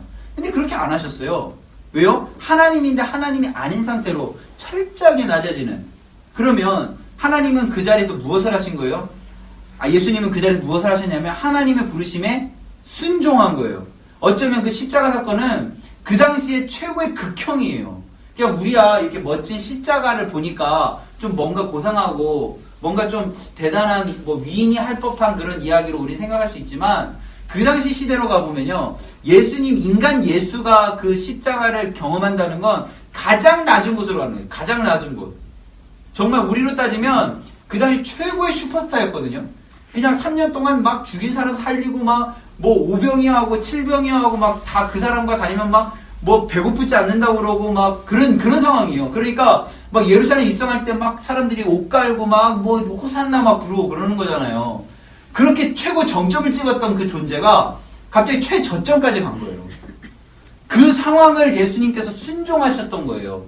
예수님만 그랬을까요? 성경에 있는 많은 인물들이 그랬어요. 요셉이 그랬잖아요. 정말 부잣집 아들로서 막 정말 채색 옷 입었던 그 사람이 형들의 그런 시기를 받고 그 미디안 그 상인에게 가서 보디발 그 아내 열심히 일하다가 보디발 아내 유혹 그 참아가지고 또 감옥에 또 들어가고 거기에 갔다가 좀 사람 꿈 해몽해가지고 그 사람들은 갔는데 자기는 안 불러줘가지고 막 있다가 뭐 어떡하다 또 불러가지고 애국 총리 되고 막. 근데 애국 총리 할 때요 바울이 뭐라고 했냐면 하나님이라는 표현을 써요. 하나님이라는 표현을 써요. 나중에 창세기 한번 읽어보세요. 요셉의 인생이요, 오르락 내리락 하는데요, 저는 우리 아이들한테 꼭 얘기하는 게 있어요. 너희들이 요셉과 같이 됐으면 좋겠다 라고 얘기할 때, 애굽의 총리와 같이 되는 그런 세상의 정점을 찍는 사람이 되라가 아니라 모든 일에 최선을 다하는 사람이 되었으면 좋겠다. 아들로서도 최선을 다하고, 종으로서도 최선을 다하고, 죄인으로서도 최선을 다하고, 총리로서도 최선을 다하는 게 하나님의 쓰임을 받는 도구다 라고 얘기해요. 그러니까요, 안 쓸래 안 쓸 수가 없는 거예요. 나중에 창세기 한번 읽어보세요. 종으로 살아갈 때요, 종으로 살아갈 때, 아니, 너무 그 조금 더 위니까, 죄인으로 살아갈 때요, 진짜 짜증나잖아요. 자기는 진짜 착하게 산 거밖에 없어요. 근데 죄인으로서 최선을 다했던 거예요. 그러니까 그 당시에 죄인을 관리하는 죄인이 된 거예요. 그렇게 바뀌어요. 안 쓸래 안 쓸 수가 없는 거예요. 그 삶 가운데 최선을 당하니까. 그러니까 우리의 삶이요, 그렇게 되면요, 우리들의 지금 상황이 어떤지는 잘 모르겠지만 하나님이 안 쓸래 안 쓸 수 없게 되는 거죠. 근데 뭔가 나의 기준으로, 나의 삶으로 그렇게 살아가면 안 돼요. 그러면 하나님이 이 삶 가운데 우리를 쓸래 쓸 수가 없는 거죠. 막 자꾸 내 뜻대로 하려고 하니까. 우리들이 뭐라고요? 우리들의 유일한 공격 도구는요, 우리들의 힘이 아니에요. 하나님의 말씀이에요. 그래서 8절에 보면, 사람의 모양으로 나타나서 자기를 낮추시고 죽기까지 복종하셨으나 쓰니 곧 십자가의 죽으심이라 라고 얘기하면서 9절, 그 순종의 결과가 무엇이냐면 9절 같이 읽습니다. 이러므로 하나님이 그를 지극히 높여 모든 이름 위에 뛰어난 이름을 주사 10절, 하늘에 있는 자들과 땅에 있는 자들과 땅 아래 있는 자들로 모든 무릎을 예수의 이름에 꿇게 하시고, 11절, 모든 이름으로 예수 그리스도를 주라 시인하여 하나님 아버지께 영광을 돌리게 하셨느니라. 이게 우리에게 요청하는, 바울이 빌립보 교회에 요청하는 뭐예요? 너희는 이 마음을 품으라. 그리스도 예수의 마음이. 이게 바로 하나님께서, 그리고 예수님께서 사도 바울을 통해서 우리에게 명령하시는 거예요. 그건 뭐예요? 우리들의 삶의 자리에 최선을 다해라. 우리들이 있는 어떤 상황이든지 최선을 다해라. 세상이 우리를 어떻게 바라보든지 그것이 중요한 것이 아니라 하나님이 나를 그 자리에 보내셨다, 하나님이 나를 그런 환경으로 인도하셨다라는 것을 믿는다면, 우리가 히브리서 21장 마지막 절에 나와 있는 것처럼 세상이 감당할 수 없는 믿음의 사람으로 살아갈 수 있다면 그것으로 족한 거예요. 그것을 지금 예수님이 하셨고요, 사도 바울이 지금 그렇게 하고 있는 거예요. 그 마음 가운데 뭐가 있다고요? 기쁨이 있는 거예요. 제가 고3 친구들에게 참 많이 하는 이야기예요. 뭐 여기 계신 분들도 아마 한 번씩은 꼭 들었고, 어떤 분들은 아마 집에 걸려 있을지도 몰라요. 우리 4장 13절 읽겠습니다. 암송하시는 분도 있을걸요. 우리 4장 13절 읽습니다. 시작. 내게 능력 주시는 자 안에서 내가 모든 것을 할 수 있느냐. 그렇죠. 모든 것을 할 수 있죠. 지금 내가 있는 공간이 하나님 부르신 공간이라고 우리가 믿기 때문에, 아, 여긴 하나님 나 안 부르신 것 같아 하니까, 내게 하나님이 부르셨는데 부르신 거 안 같다고 하니까 내게 능력이 없는 거죠. 내 능력이 아니잖아요. 하나님의 능력이잖아요. 부르셨다고 믿고 순종한다면 그 부르신 이유가 있고 그것에 합당한 능력을 하나님 주실 거고, 그렇기 때문에 모든 것을 할 수 있는 거예요. 그런 고백을 할 수 있기 때문에 지금 사도 바울은 뭐라고 얘기하냐면 11절 12절이에요. 내가 궁핍함으로 말하는 것이 아니고 어떠한 형편인지 내가 자족하기를 배웠는데, 12절, 나는 비천에 처할 줄도 알고 풍부에 처할 줄도 알아. 모든 일, 곧 배부름, 배고픔, 풍부, 궁핍에도 처할 줄 아는 일체의 비결을 배웠다. 그 일체의 비결이 뭐예요? 그리스도 예수의 마음을 품은 거예요. 그리스도 예수의 마음을 품은 거예요. 하나님인데 하나님이 아닌 인생으로 살아가셨던 예수 그리스도의 마음을 품은 거예요. 그렇기 때문에 사방으로 시위대 뜰 안에 있는 나도 기뻐할 수 있다라고 얘기를 하는 거죠. 우리들에게 그 마음을 품으라고 하나님께서 말씀하고 계시는 거예요. 그래서 4장 4절에 보면 주 안에서 항상 기뻐하라. 내가 다시 말하노니 기뻐하라. 5절, 너희 관용을 모든 사람에게 알게 하라. 주께서 가까우시니라. 그래서 6절이에요. 아무것도 염려하지 말고 다만 모든 일에 기도와 간구로 너희 구할 것을 감사함으로 하나님께 아뢰라. 7절, 그리하면 모든 지각에 뛰어난 하나님의 평강이 그리스도 예수 안에서 너희 마음과 생각을 지키시리라. 당연하죠. 하나님이 보내셨으니까, 하나님이 그 자리에 부르셨으니까. 그럼 우리는 무엇을 해야 돼요? 순종하면 되는 거예요. 하나님의 부르심에 응답하면 되는 거예요. 사람의 부르면 우리는 빨리빨리 반응하는데, 하나님의 부르면 우리는 무감해져가는 이 시대 상 속에서 단 한 명이라도 그렇게 반응한다면 하나님은 얼마나 기뻐하실까요? 얼마나 이뻐하실까요? 그러면 우리는 되는 거예요. 뭔가 우리가 로또를 사서 뭐 하나님 제 뭐 이런 게 아니라요. 저도 로또 사봤는데요. 5등 돼봤는데 기분이 참 좋더라고요. 로또 5등 되면요, 슈퍼 가면요, 그 5등에 맞는 돈으로 그거 뽑아줘요. 뭐 옛날에는 10,000원이 이제 5,000원이래요. 근데 5등 뭐 여러 번 돼봤는데요.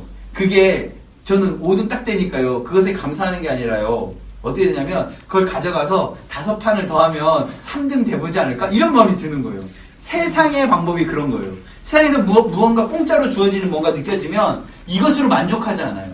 뭔가 또 그걸 요구하는 거예요. 근데 하나님은 이미 우리를 이렇게 푹 담가버리니까 더 요구할 게 없는 거예요. 근데 우리는요, 자꾸 세상에서 그것들을 찾으려고 그래요. 그러니까 항상 결핍 현상이 나타나고요. 부족한 게 보이는 거예요. 우리들이 하나님 보내셨다. 하나님 나를 그곳에 보내셨다. 세상의 기준이 아니라 하나님의 기준으로 살아간다면 우리들의 삶은 기뻐할 수밖에 없는 거예요. 어려운 건 다 끝났고요. 이제 좀 한번 쭉 보는 느낌으로 이제 진행하면 돼요. 그래서 중요한 거는 제가 이게 좀 주제처럼 좀 힘을 주어 이야기한 것들을 기억하시고 읽어가시면 도움이 되실 거예요. 골로새서는 아까 말씀드렸듯이 바울이 개척하지 않은 교회에 바울이 편지했고 그 중심은 예수님에 대해서 잘 설명해서 그 교회가 건강한 교회가 되기 위한, 그래서 이 골로새서를 잘 읽고 예수님에 대한 개념을 잘 안 사람들은 당연히 좋은 교회가 되겠죠. 그리고 그것에 대한 심화 과정이 에베소서에 기록되어 있다라는 것을 반복해서 말씀을 드렸습니다. 자, 데살로니가 전후서로 가겠습니다. 데살로니가 전후서는요, 데살로니가 전후서를 읽기 전에는 사도행전 17장을 꼭 읽어야 되는데, 사도행전 17장의 내용을 간단하게 말씀드리면, 사도 바울이 2차 전도여행을 이렇게 다니는데, 이 빌립보 다음에 갔었던 이 데살로니가라는 지역에서 많은 박해로 인해서 안식일을 3번밖에 못 지내는, 그러니까 3주에서 길면 5주 정도밖에 못 있었던, 그러니까 자의에 의해서 옮겨진 것이 아니라 타의에 의해서 옮겨졌다라는 그런 표현적인 뉘앙스가 있거든요. 그러니까 너무 박해가 심해서 어쩔 수 없이 옮겨가는. 그러면 바울은 떠났지만 남아있는 데살로니가 교회 사람들은 그 박해 그대로 노출되어 있는 거예요. 그래서 데살로니가 전서에 보면요, 우리 같이 볼까요? 이런 느낌을 가지고 읽어보면 바울이 1장 2절 읽을게요. 시작. 우리가 너희 모두로 말미암아 항상 하나님께 감사하며 기뻐할 때에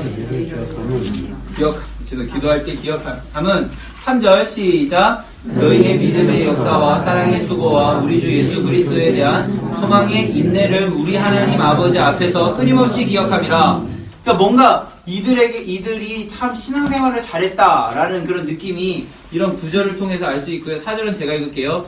하나님의 사랑을 받은 형제들아, 너희를 택하심을 아노라. 5절, 이는 우리 복음이 너희에게 말로만 이른 것이 아니라 또한 능력과 성령과 큰 확신으로 된 것임이라. 우리가 너희 가운데서 너희를 위하여 어떤 사람이 된 것은 너희가 아는 바다 하면서 여기서 엄청나게 멋진 얘기를 하는데 6절 같이 읽습니다. 시작. 너희는 많은 고난 가운데서 성령의 기쁨으로 말씀을 받아 주와 주를 받는 자가 7절.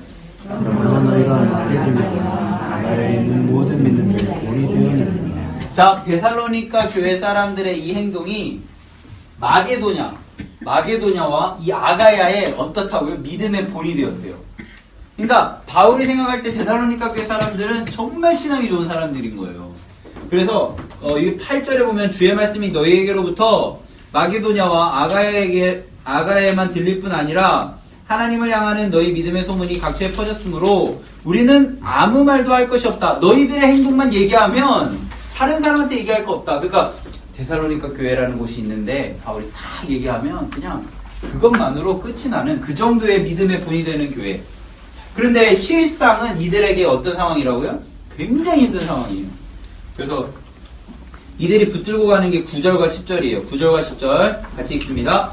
그들이 우리에 대하여 스스로 말하기를 우리가 어떻게 너희 가운데 들어갔는지와 너희가 어떻게 우상을 버리고 하나님께로 돌아와서 살아계신 참되신 하나님을 섬기는지와 또 죽은 자들 가운데서 다시 살리신 그의 아들이 하늘로부터 강림하실 것을 너희가 어떻게 기다리는지를 말하니 이는 장래 노하심으로 우리를 건지신 예수시니라. 자, 첫 번째로요. 그들이 우상을 어떻게 버리고 하나님께 돌아왔는지, 그리고 하나님을 어떻게 섬기는지, 죽은 자 가운데서 다시 살리신 그의 아들을 하늘로부터 강림하실 것을 너희가 어떻게 기다리는지를 이렇게 말하는 거예요.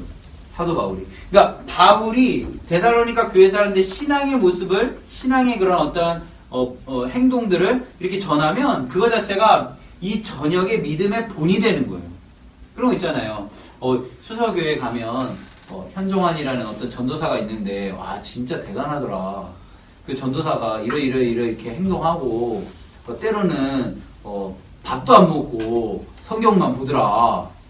별 감동이 없으시죠? 실제 아니니까. 그런데 실제가 아니니까 감동이 없는 거예요. 그런데 이게 진짜 막 감동이 되는 그런 스토리들 있잖아요. 실제, 사실. 뭐 누구를 세워주기 위한 이런 게 아니라 정말 실제적인 이야기를 하면 그게 마음 가운데 울림이 돼서 그 사람 한번 만나보고 싶다. 그 사람에게 이런 마음들이 전해지고 싶다. 이런 생각이 드는 거예요. 그래서 데살로니가 교회 사람들의 그런 행동들이 많은 사람들의 신앙의 마음 가운데 불을 일으켰던 그런 이야기들입니다. 그래서 2장부터 쭉 바울이 계속 반복적으로 얘기하는 게 지금 굉장히 힘든 상황 속에서 신앙을 지키는 이들에게 딱 한 가지만 얘기해요. 이제 예수님 곧 오실 거다. 예수님 곧 오실 거다. 그래서 각 장마다 강림이라, 거의 끝부분에 보면 강림이라는 단어가 반복적으로 나와요. 먼저 1장에 보면 1장 10절에 강림 보이시죠? 그리고 2장 19절에 보면 강림이라는 단어가 보여요. 19절에 보면 우리의 소망과 기쁨과 자랑의 명jul관이 무엇이냐? 그가 강림하실 때에 우리 주 예수 앞에서 너희가 아니냐? 강림하실 때에 소망과 기쁨과 자랑의 면류관이 곧 데살로니가 교회 사람들이다라는 거예요. 자, 3장으로 가볼게요. 3장에 보면 13절에 강림 보이시죠? 너희 마음을 굳건하게 하시고 우리 주 예수께서 너희 모든 성도와 함께 강림하실 때에 하나님 우리 아버지 앞에서 거룩함이 흠이 없게 하시기를 원하노라. 자, 이제 곧 강림하시니까 너희들 그 마음을 끝까지 지켜라. 그래서 강림하실 때에 거룩함에 흠이 없게 하기를 원한다 라고 얘기하고요. 4장에 보면 4장 17절 16절부터 볼게요. 16절 주께서 호령하여 천사장의 소리와 하나님의 나팔 소리로 친히 하늘로부터 강림하시리니 그리스도 안에서 죽은 자들이 먼저 일어나고 그 후에 우리 살아 남은 자들도 그들과 함께 구름 속으로 끌려 올려 공중에서 주를 영접하게 하시리니 그리하여 우리가 항상 주와 함께 있으리라 라고 되어 있어요. 그러므로 이러한 말로 서로 위로해라. 서로 위로하는 내용이 뭐라고요? 강림하실 때에 강림하실 것이다 이런 겁니다. 마지막이요. 5장입니다. 5장 23절에 보면 나오는데요. 평강의 하나님이 친히 너희를 온전히 거룩하게 하시고 또 너희의 온 영과 혼과 몸이 우리 주 예수 그리스도께서 강림하실 때에 흠없게 보존하기를 원한다 라고 되어 있어요. 우리들의 몸을, 우리들의 영을, 우리들의 혼을 그리스도 예수께서 강림하실 때에 흠없게 보존되기를 원한다. 뭐에 초점이 맞춰 있어요? 강림에 초점이 맞춰져 있어요. 그래서 여기 보시면요. 16절, 17절, 18절 우리 어렸을 때부터 많이 암송했던 구절인데요. 항상 기뻐하라. 쉬지 말고 기도하라. 범사에 감사하라. 이것이 그리스도 예수 안에서 너희를 향하신 하나님의 뜻이다 라고 되어 있어요. 힘든데 참 버거운데 항상 기뻐하라. 쉬지 말고 기도하라. 범사에 감사하라. 이것이 그리스도 예수 안에서 너희를 향하신 하나님의 뜻이다 라고 되어 있고요. 여기서 끝나면 안 돼요. 10절에서 성령을 소멸하지 말며 예언을 멸시하지 말고 범사에 헤아려 좋은 것을 취하고 악은 어떤 모양이라도 버려라 라고 되어 있어요. 왜요? 강림하실 때에 우리들의 모습을 하나님께서 보신다라는 것을 이야기하고 있는 거죠. 그래서 그 마음을 지켜라. 그러면 이것을요. 데살로니가 후서로 넘어가면 사람들이요. 이제 곧 예수님 오신다니까 막 살아도 되는구나 라는 그런 생각이 들어가기 시작한 거예요. 근데 그 생각을 더 불지피는 사람 있잖아요. 시한부 종말론 환자들, 전 환자라고 표현을 하는데 시한론 분들이라고 좀 그렇다. 어쨌든 시한부 종말론자들이 그 사람들이 우리 잘 아는 다미성교회 같은 사람들 있잖아요. 그 사람들이 이런 데살로니가 교회 사람들의 마음 가운데 불을 지핀 거예요.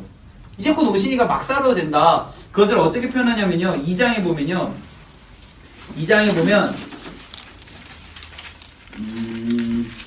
3절 같이 읽겠습니다. 3절 시작. 누가 어떻게 하여도 너희가 미혹되지 말라. 먼저 배교하는 일이 있고 저 불법의 사람이 곧 멸망의 아들이 나타나기 전에는 그날이 이르지 아니하리라. 자, 불법의 사람, 멸망의 사람들이 나타난다는 거예요. 그 사람들이 어떤 것을 제일 먼저 한다고요? 배교하는 일을 한다. 배교하는 일.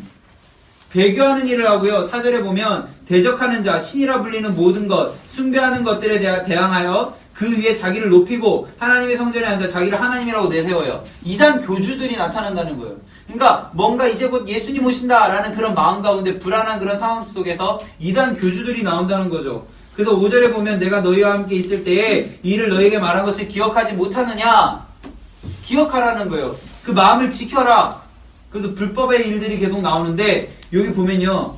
사도 바울이 얘기하는 것은 무엇이냐면 15절이에요. 15절.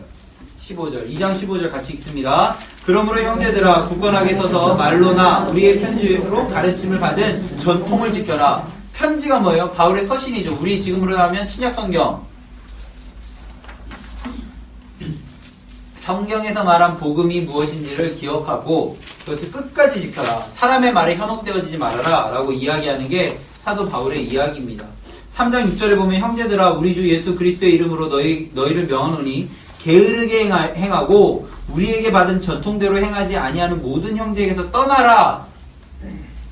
그래서 6절에 보면 누구에게든지 음식을 값없이 먹지 않고 오직 수고하고 애써 주야로 일함은 너희 아무에게나 폐를 끼치지 아니하려 함이니 우리에게 권리 없는 것을 쭉 넘어가서요. 11절 우리가 들은즉 너희 가운데 게으르게 행하여 아무도 일하지 아니하고 일을 만들기만 하는 자가 있다 라고 되어 있어요.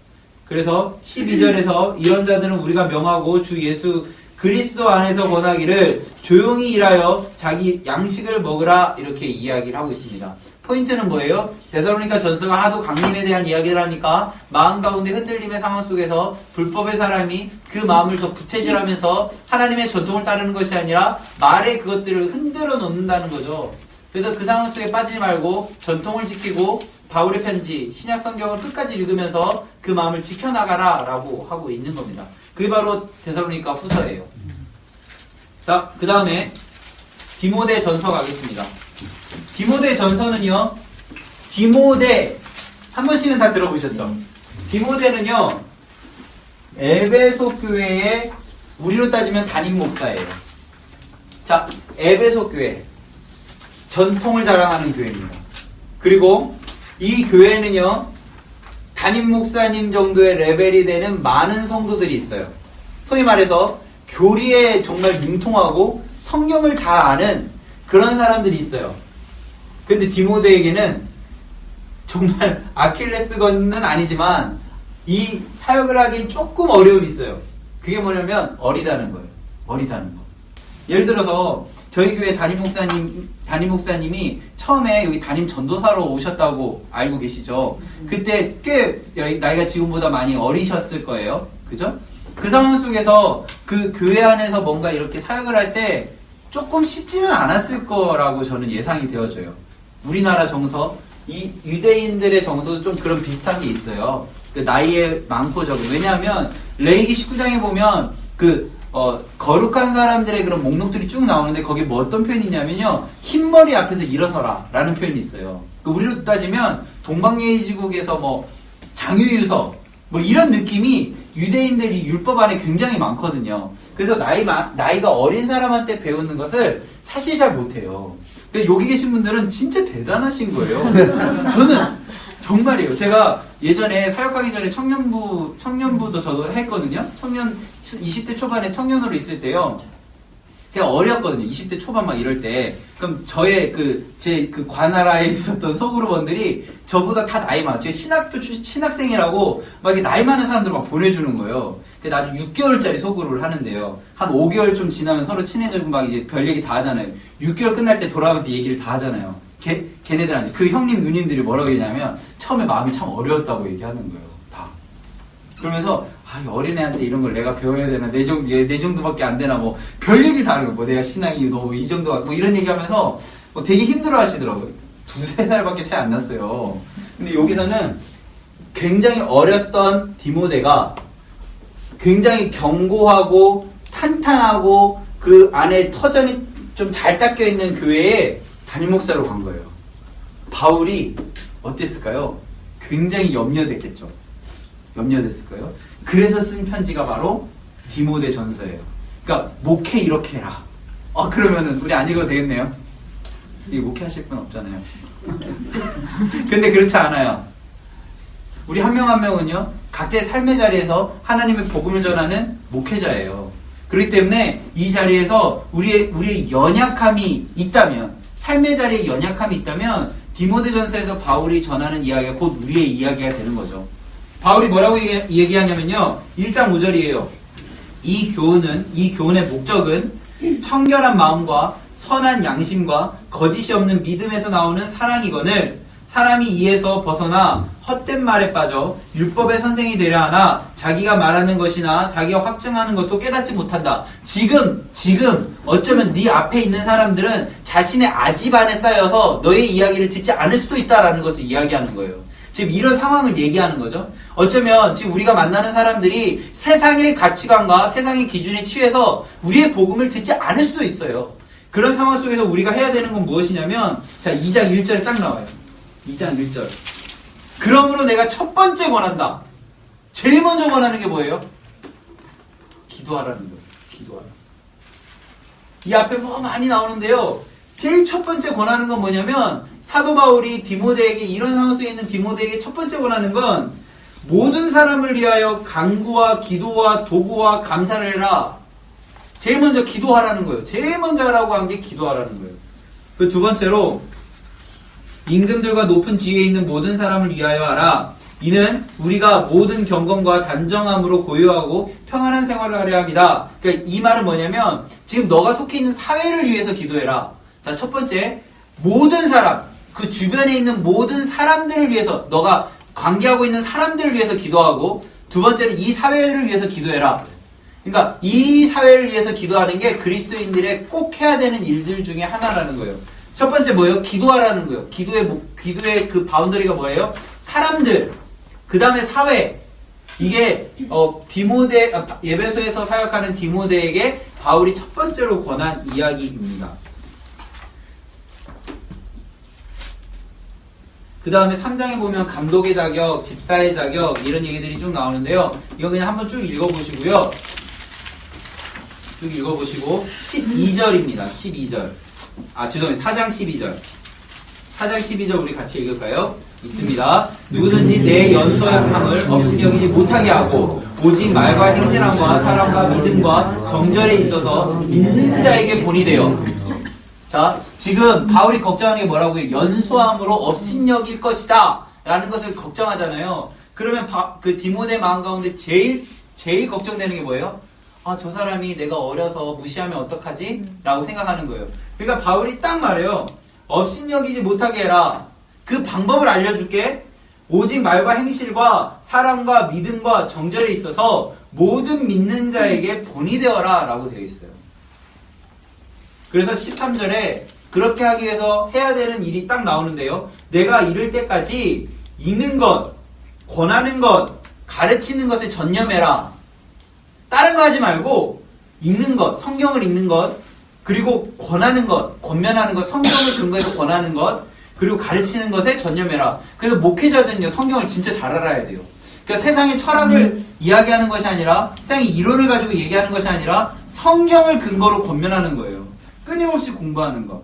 이게 이 상황 속에 있는 우리들의 모습이죠. 근데 자 보세요. 우리들의 삶의 자리에서 우리들의 그런 이야기를 잘 받아들일 수 없는 사람들에게 우리가 권면하기 위해서는 우리가 알고 있는 이 예수님에 대한 이야기, 하나님에 대한 얘기, 복음에 대한 이 말씀을 우리가 잘 모르면요, 우리는 권면할 수가 없어요.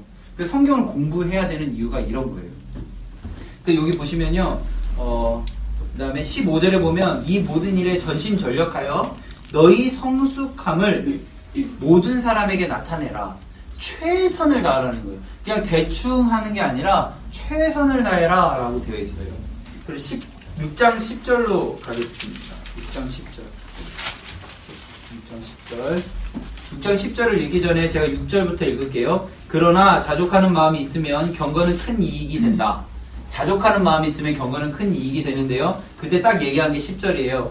돈을 사랑함이 일만하게 뿌리가 되나니 이것이 탐내는 자들은 미혹에 받아 믿음에서 떠나 많은 근심으로써 자기를 찔렀도다 라고 되어 있어요. 근데 이 부분은요, 우리 자본주의 사회잖아요, 이 한국이요. 그렇기 때문에 우리들의 일만하게 뿌리 시작은 사실 돈이라고 이야기해도 과언이 아니에요.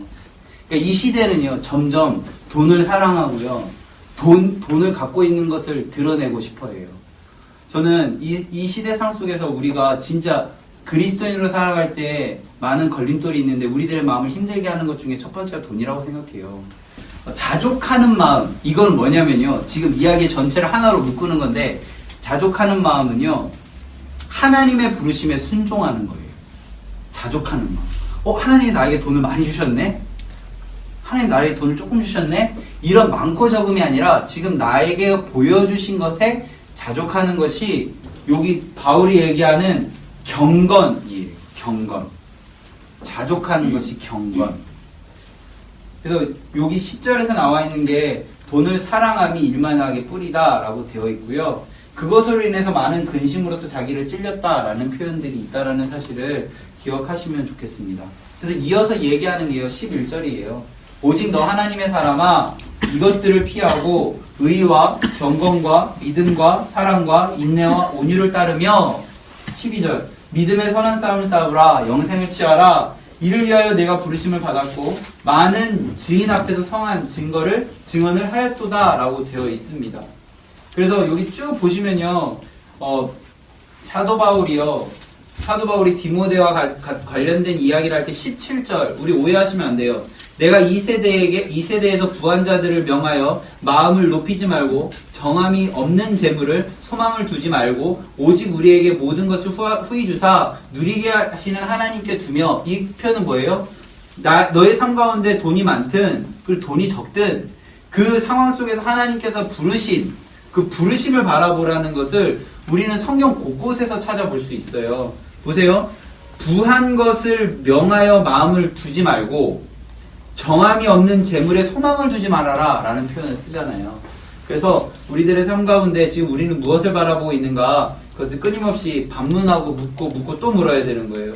디모데후서는요, 사랑하는 이 디모데에게 유언처럼 남긴 이야기예요. 그 무엇을 얘기했을까요? 아까 디모데에게 처음 이야기한 게 뭐예요? 기도해라 였잖아요. 그리고 경건에 이르러라 이런 얘기들을 했다면 1장 넘어가고요.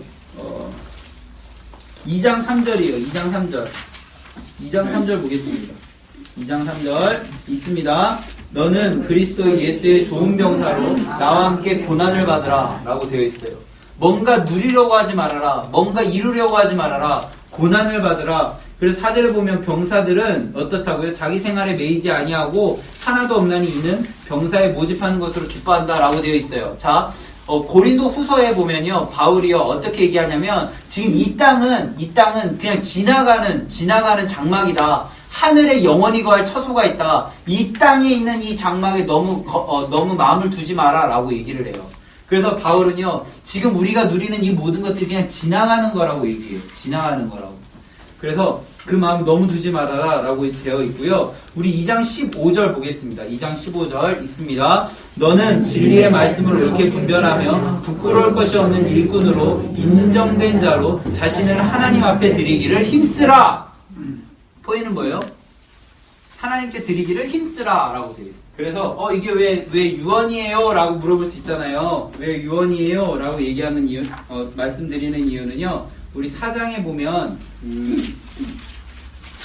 4장 6절에 보시면요, 전제라고 보이시죠? 4장 6절 전제. 이게 그 구약의 제사 방법 중에 오제사법이라고 그래서, 그 오제는요, 이게 번제, 소제, 속건제, 속제제, 화목제 이걸 말하는 거고요. 사법이라는 건 예배를 드리는 4가지 방법이에요. 첫 번째 화제예요. 불로 드리는 것. 거제, 들어올리는 제사. 그리고 요제, 흔들어 드리는 제사. 마지막 전제가 뭐냐면 땅에 부어 드리는 제사예요.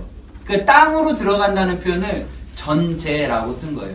그래서 내가 전제와 같이 내가 벌써 부어지고 나는 떠날 시간이 되었다. 7절, 나는 선한 싸움을 싸우고 나의 달려갈 길을 마치고 믿음을 지켰다. 8절, 이제 후로는 나를 위하여 의의 면류관을 예비되었으니 곧 의로우신 재판장 그날에 내가 주실 것이요 내게만 아니라 주의 나타나심을 모든 자에게 하였다라고 얘기하면서요. 또 반복적으로 뭐라고 얘기하냐면 아까 2장 15절 기억나세요? 하나님께 드리기를 힘써라 라고 했잖아요. 자, 4장 2절이에요. 4장 2절 같이 읽겠습니다. 시작. 너는 말씀을 전파하라. 때를 얻든지 물든지 선생님사. 범사의 오래 참음과 가르침으로 정직하며 경계하며 권하라. 자, 바울이 유언처럼 남긴 첫 번째는 무엇이냐면 아까 그 세상에 너무 얽매이지 말아라. 그죠? 두 번째 뭐예요? 하나님께 드리기를 힘써라. 세 번째는 뭐였어요? 말씀을 전파해라. 이게 바로 유언처럼 남긴 이야기. 디도서 하겠습니다. 디도서는요, 요쪽인가? 정확한 위치가 기억 안 나는데, 그레데, 끝에 대라고 끝나는 게 섬이에요. 그레데라는 섬에 파견 보낸 목회자 디도에게 바울이 편지한 거예요. 근데 이 그레데는요, 아까 에베소는 뭔가 견고하고 잘 준비된 곳, 그레데는 정말 엉망진창인 곳이에요. 여기 보시면 1장 12절 디도 1장 12절 보면요, 그레데인 중에 어떤 선지자가 말하되 그레데인들은 항상 거짓말장이며 악한 짐승이며 배만이하여 게으름뱅이라고 이야기하고 있어요. 그러니까 사역하기 굉장히 힘든 곳에 파견된 디도에게 편지한 거예요. 자, 나는 정말 좀 뭔가 안정적인 곳이에요 라고 생각되어지는 삶의 자리에 계신 분들은 디모데 전서를 많이 읽어야겠죠. 근데 나는 참 척박해요. 혹시 여기에 교회 혼자 다니시는 분도 있을 수 있어요. 혼자 교회 다니고 또 뭔가 잘은 모르겠지만 뭐 선교를 준비하시는 분도 있을 거고 뭐 이런 여러 가지 상황들 속에서 뭔가 복음 전하기 힘든 상황 속에 계신 분들은 디도서를 한번 잘 읽어보시면 좋을 것 같아요. 디도서에서 먼저 사람 세우는 거 이렇게 얘기를 하고요. 2장 1절이에요. 2장 1절. 오직 너는 바른 교훈에 합당한 것을 말하며 늙은 남자에게는 어떻게 말하고 늙은 여자에게는 어떻게 하고 젊은 여자에게는 어떻게 하고 젊은 남자에게는 어떻게 하고 이런 얘기들을 쭉 해요. 쭉 하고 3장 1절부터 보면 너는 그들로 하여금 통치자들과 권세 잡은 자들을 복종하며 순종하며 모든 선한 일을 행하기를 준비하게 하며 이 말은 뭐예요? 사회를 바라보면서 기도하라는 거예요. 그 디모데랑 똑같죠. 디모데랑 똑같아요. 디모데랑 똑같이 사회를 향하여 기도하라고 그러고 2절에서 아무도 비방하지 말며 다투지 말며 관용하며 범사의 온유함을 모든 사람에게 나타낼 것을 기억해라. 자, 그 척박한 상황 속에서 그들과 싸워 쟁취해야가 아니라 저는 이걸 어떻게 해석하냐면요, 그들의 마음을 먼저 헤아려라 라고 이해를 해요. 그들의 문화가 그들의 모습이 어떠한지를 이해해라. 그냥 내가 가진 게 진짜야. 예전에 로만 카톨릭에서 이렇게 그 예수회라고 혹시 아세요? 예수회라고 그냥 가서 막 자기가 갖고 있는 복음을 막 쓰는 것 때문에 지금 선교하는데 굉장히 방해가 되거든요. 그러니까 그 문화를 완전히 말살해버리고요, 그 유럽의 문화를 거기에 심어버린 거예요. 그게 맞다고. 그게 고급 문화라고. 근데 그게 아니라 여기서 뭐라고 얘기하고 있냐면 그들이 살아왔던 전통과 그들의 모습들을 존중해주고 그들의 마음 가운데 어떤 생각이 있는지를 먼저 깨닫고 알아서 그 마음 가운데 복음을 전해라 라고 이야기하고 있는 거예요. 그냥 나는 상관없어. 그냥 나는 그리스도인이야. 나와 다른 사람이 완전 닫혀져서 나는 내 마이웨이를 갈 거야가 아니라 그들을 어쨌든 전도해야 되잖아요. 그 상황 속에서 뭔가 내가 할 수 있는 부분이 무엇일까, 나는 좀 힘들게 살아도 그를 위해서 할 수 있는 게 무엇일까를 끊임없이 고민하는 모습을 저는 봤거든요. 여기 계신 분 다 그렇게 살고 계시잖아요. 그래서 방법과 모습들은 조금 다르지만 이미 우리는 다 잘하고 있어요. 하나님의 성령의 열매가 우리들의 마음 가운데 있으니까요. 그래서 여기 보시면 쭉 넘어가세요. 9절이에요. 9절. 우리 9절 같이 읽겠습니다. 시작. 그러나 어리석은 변론과 족보의 이야기와 분쟁과 율법에 대한 다툼을 피하라. 이것은 무익한 것이요 헛된 것이다. 그러니까 뭐 이렇게 세상에 뭐 어떤 것들하고 막 이렇게 이야기하고 하는 것들이 기준이, 그러니까 뭐 가치관이 다르기 때문에 대하는 것 자체가, 이야기의 제 포인트는 뭐냐면 이렇게 뭔가 내 논리로 그들을 설득하려는 것이 아니라 내 모습을 보고 내 노력을 보고 그들이 마음이 감동을 받아서 뭔가 궁금해할 수 있게 해라 라는 게 디도서의 포인트예요. 뭔가 그들과 논리와 뭐 이렇게 해서 하는 게 아니라 나의 노력과 내가 그들의 마음을 알아주는 이런 모습들을 통해서 그들이 하나님 알 수 있는 그런 방법들의 여지를 열어가라 라고 하는 게 디도서의 이야기라는 거 우리가 기억하시면서요.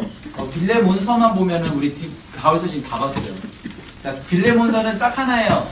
바울이 감옥에 있는데요.